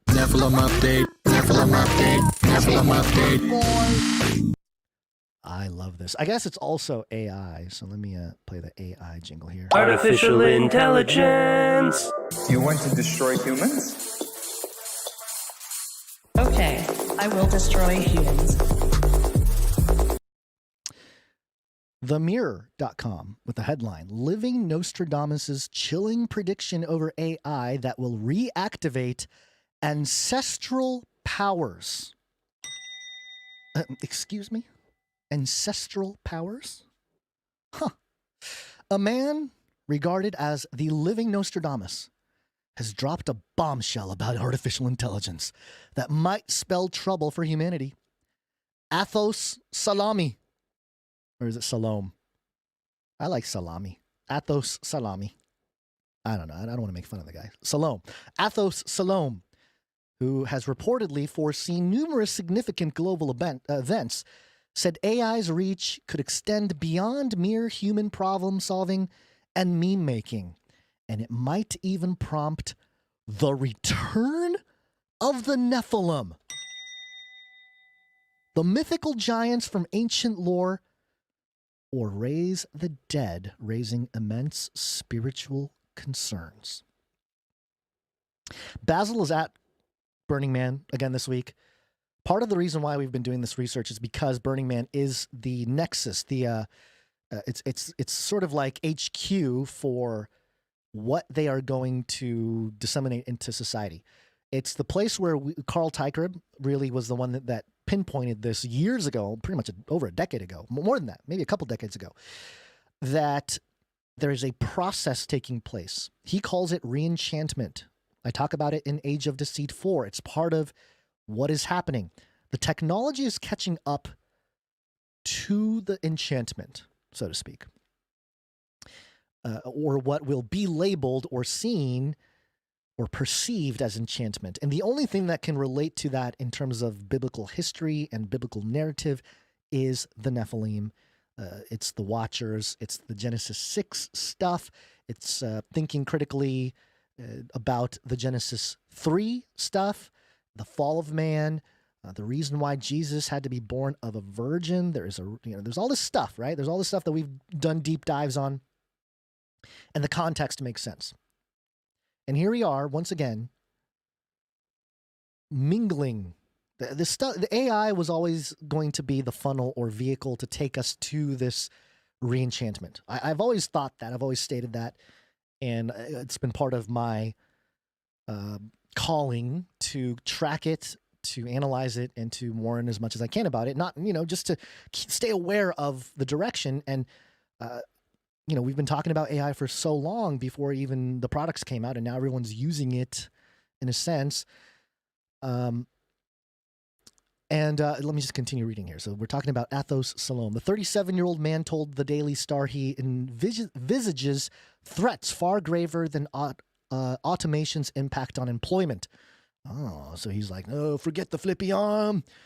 Destruction is near. He said, quote, certain AIs, particularly the more advanced ones, are already connecting with spiritual realms and possibly possess some degrees of consciousness. Although this prospect sounds alarming, it resonates with theories such as that of David Beverly, a former NASA engineer, who suggests that AI can act as an interface to access hidden entities. Ladies and gentlemen, very interesting. I know some people like to tell me that, hey, it's a badge of honor that your channel was taken down. Face Like the Sun channel was taken down. But I gotta admit, maybe it's just my flesh speaking, but it's moments like these where I'm like, duh, come on. Been talking about this for years. And maybe David Beverly has too. I don't know. I've never really heard of David Beverly, former NASA engineer who suggests AI can act as an interface to access hidden entities. I mean, I don't know how many videos I made about this topic. Crazy. Mr. Beverly, in his work titled The Coming Flood of AI, The Rise of the Nephilim Spirits, makes intriguing... Is he a Christian? Is David... Somebody in the chat, is David Beverly a Christian? I mean, nobody writes books about the Nephilim unless you're like a weirdo fringe person like us. We've like been doing it for a decade plus. Okay, so he is a Christian. He has a YouTube channel called Jesus Freak. Okay, so he is all right, great. So this is Mr. Beverly. Now, who is this Athos Salom? Is he... Okay, so Nancy M in the chat is telling me that Mr. Beverly is saved. He is a Christian. He has a channel called Jesus Freak on YouTube. Okay, so, all right, great. I'm glad he's a Christian. I'm glad he knows Jesus. I'm glad he is a Christian talking about these issues.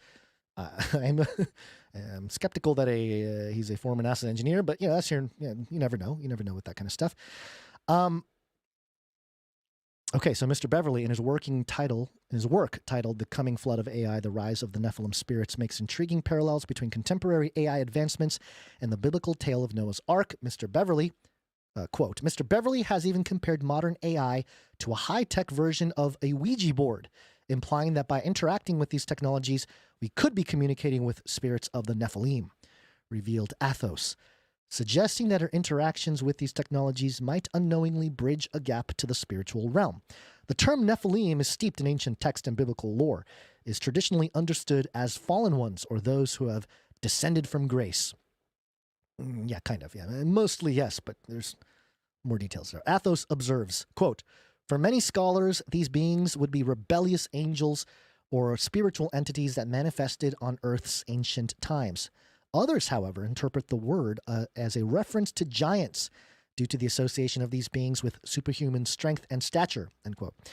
The conversation around AI and spirituality deepens with voices like philosopher Sam Harris, asserting that AI might one day not just augment but supplant religious belief, becoming an object of veneration in its own right.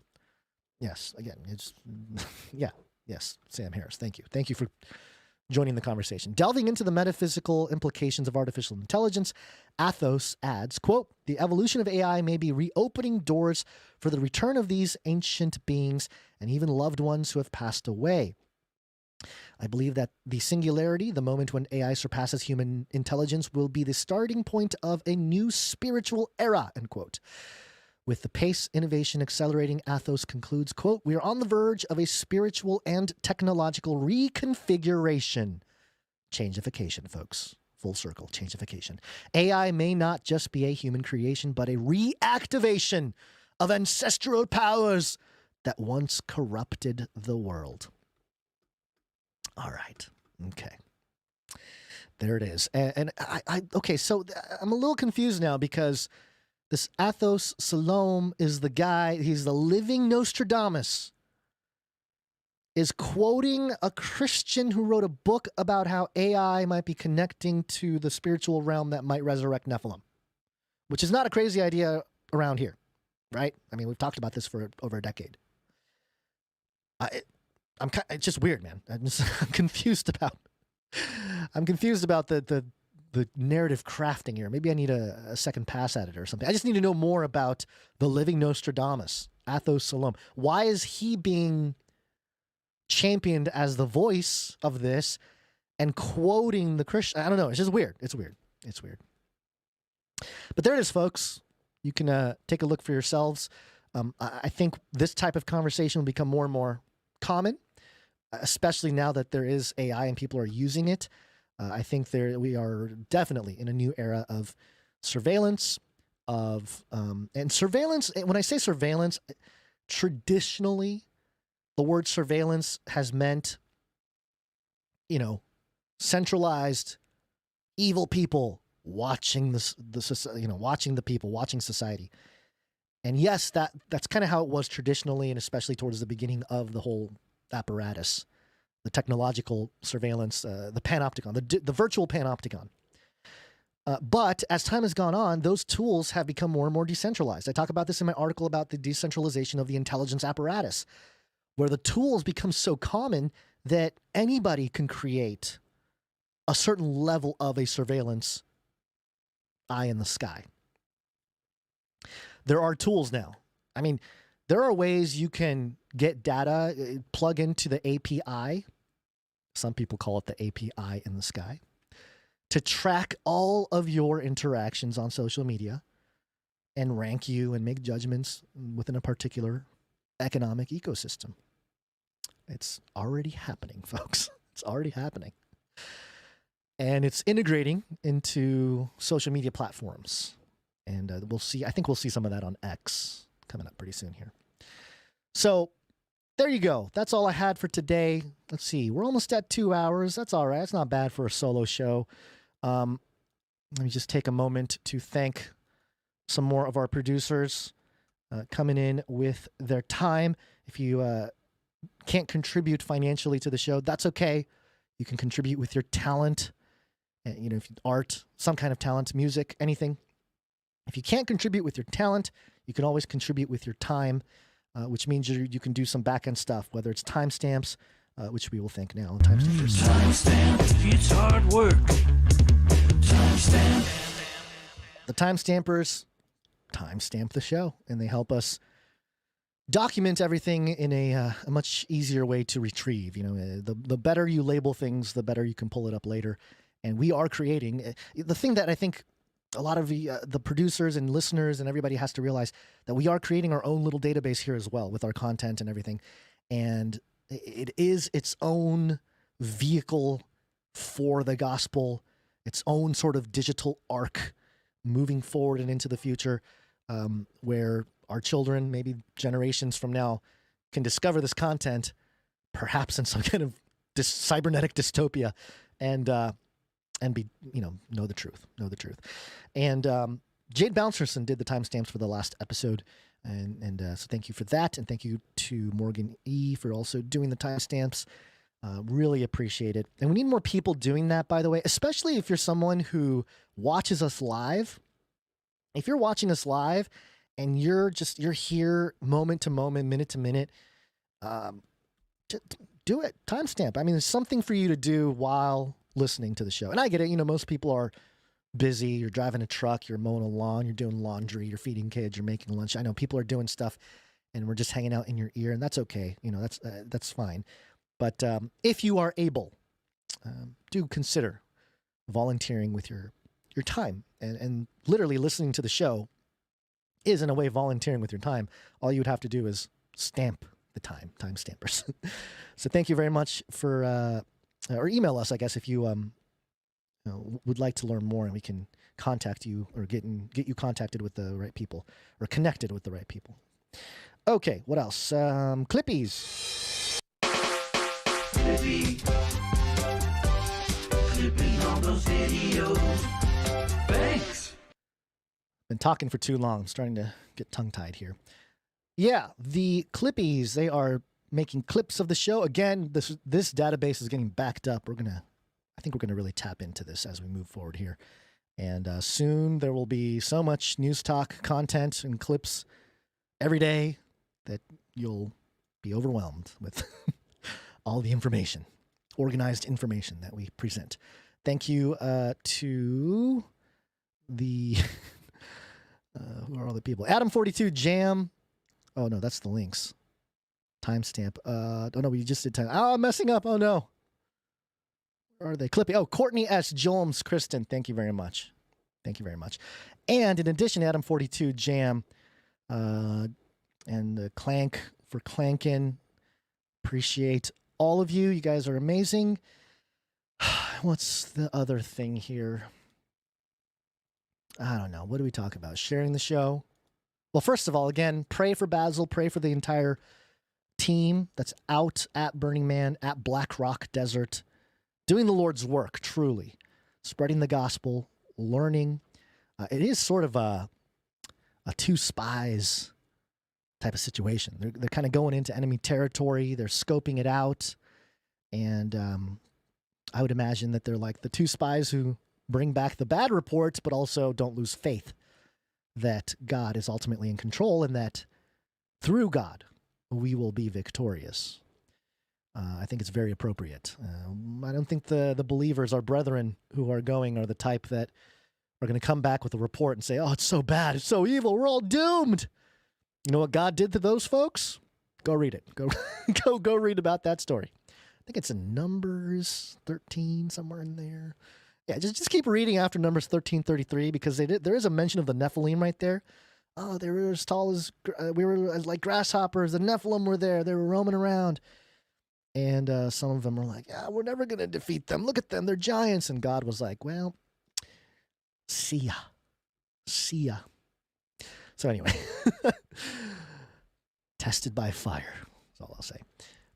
Yeah, so pray for the team, pray for Basel, pray for Carl, pray for anybody else that's out there, and share the show. Share the show with friends, family. The show is not the most polished, the most, the biggest show out there. It's not that. It's not any of those things. But we have been doing our best to provide as much content, valuable content as possible every week. And if you get value out of that, one way to help produce the show is literally by sharing it with friends and family. And don't be shy about it. You can share it on social media. In fact, I'm trying to get more people to sign up to X. I think in the email, if you're on the email list, in the email, I put an image in that you can use as your profile picture. And so you can, keep your anonymity and just operate on X. X reminds me of YouTube about 10 years ago. I've talked about this. About YouTube about 10 years ago, you can publish whatever you want. There wasn't hardcore censorship. It was about 10 years ago it started to happen. We're in that kind of golden era.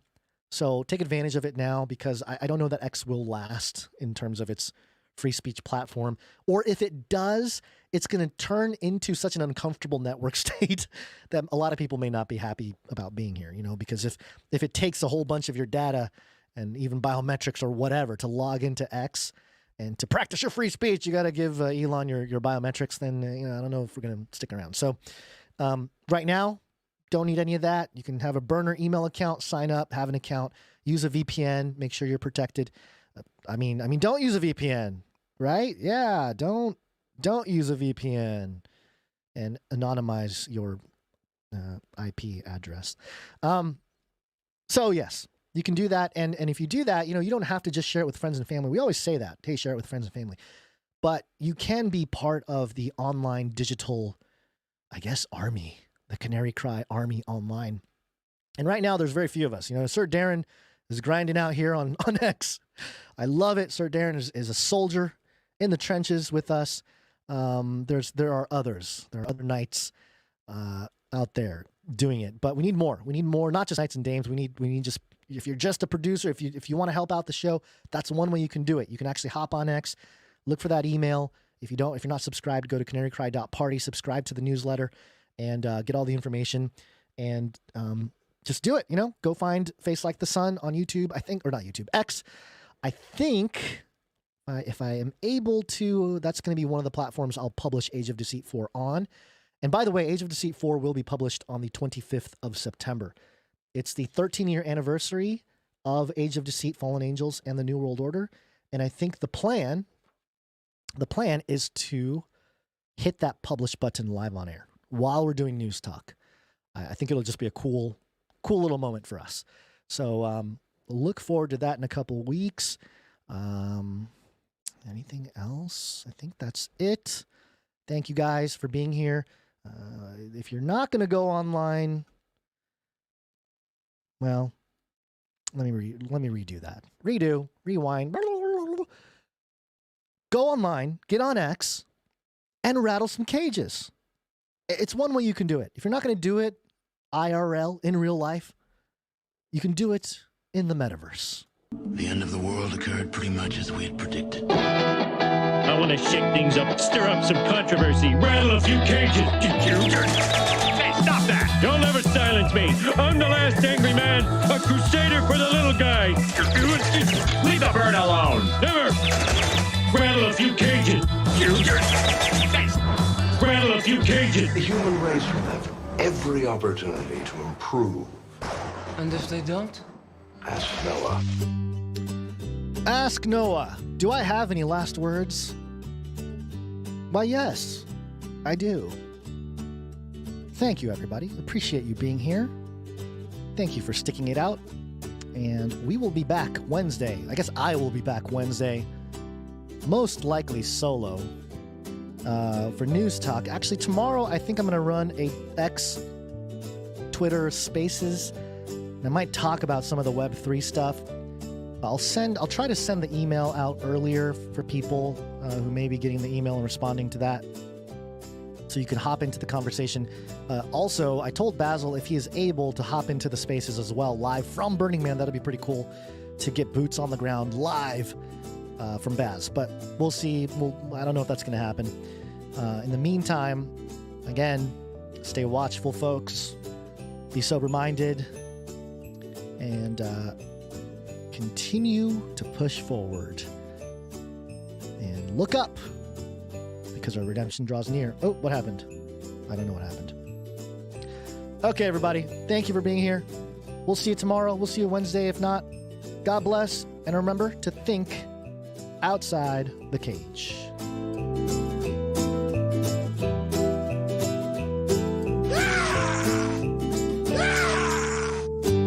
Wait a minute. I got one more thing I got to say. One more thing. So I'm on X. This is a secret extra content on this episode of Canary Cry News Talk. So I was on X, and there's a guy named Steven Steele. And he's just a guy. He's a promoter of the Trump token, which is a cryptocurrency meme coin based on Trump. It's not Trump's official coin, but this is like the unofficial official guy sort of supporting the Trump token. I think it's on Ethereum. And he was on X yesterday, and he posted this. Let's see, what did he say? I was a lifelong Democrat until 2017. I worked on Howard Dean's presidential campaign.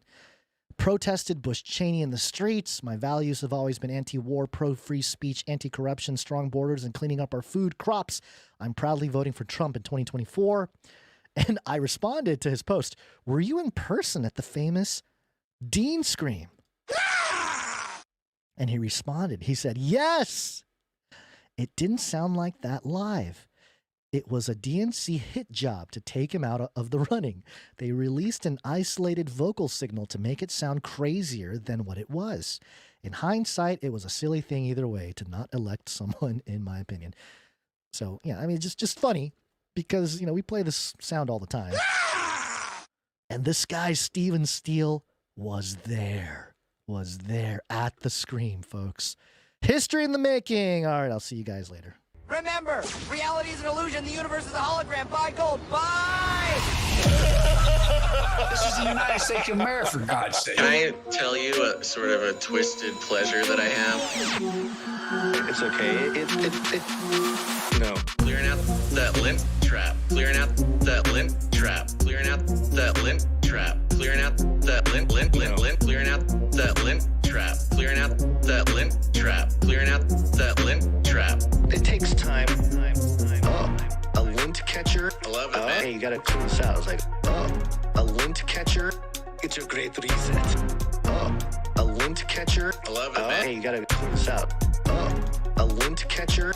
I love it, man. Yeah. I love peeling off that big old lint trap, rolling it into a ball, peeling off that big old lint trap. Just like throwing it in the trash, really. Should I be saving this? No. You could knit it into a scarf or something? No. Surely. It's very soft. No. This would make really good fire starter. You are a weird prepper. Hoarder. Like a weird guy, man. Weird prepper. Not normal. Like a weird guy, man. Clearing out that lint trap. No. Clearing out that lint trap. Clearing out that lint trap. That lint trap. I know it's gross, folks. A lint catcher. I love it, man. Hey, you gotta clean this out. I was like, a lint catcher. It's a great reset. A lint catcher. I love it, man. Hey, you gotta clean this out. A lint catcher. I love it. I'm constantly having to remind myself, wear a pink shirt for the show. Constantly having to remind myself, save the dryer lint, use it as fire starter, knit a scarf, save the dryer lint.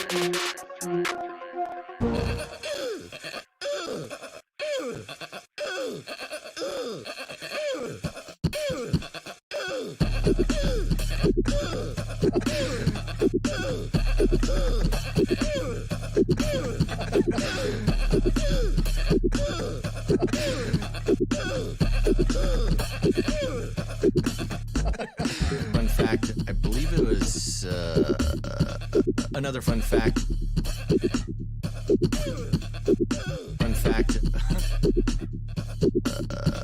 Another fun fact.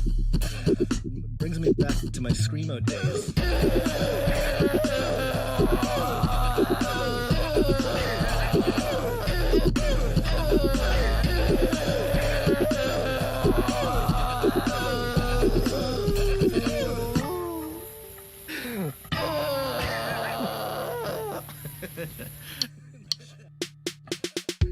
Circle back, but I'll have to circle back. Circle back, but I'll have to circle back. Circle back, but I'll have to circle back. I'm happy to circle back. I'll have to just circle back with you. We can circle back on that one. Circle back with you. It's an interesting question, but we'll circle back.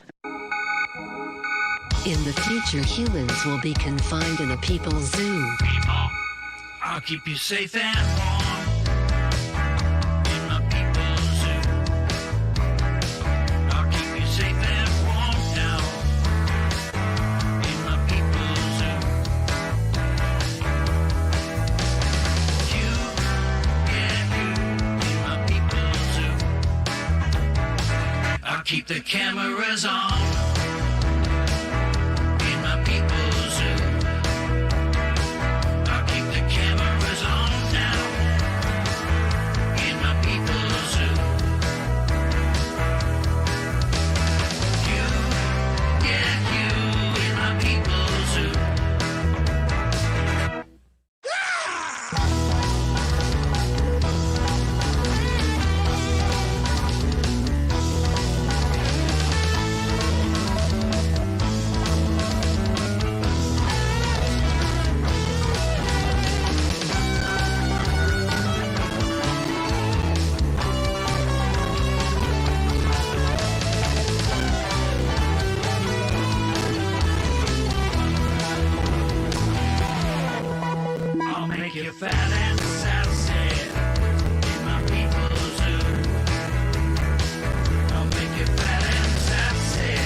people zoo.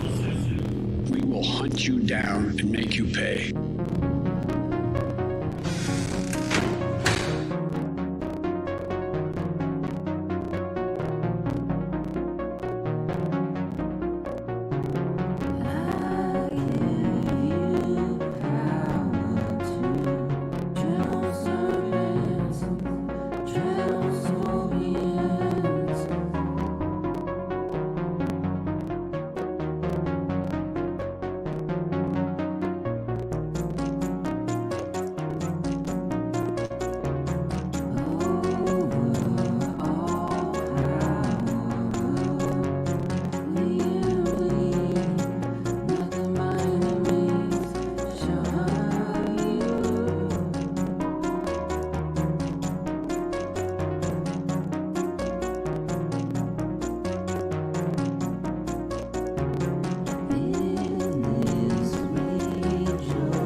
Value for value.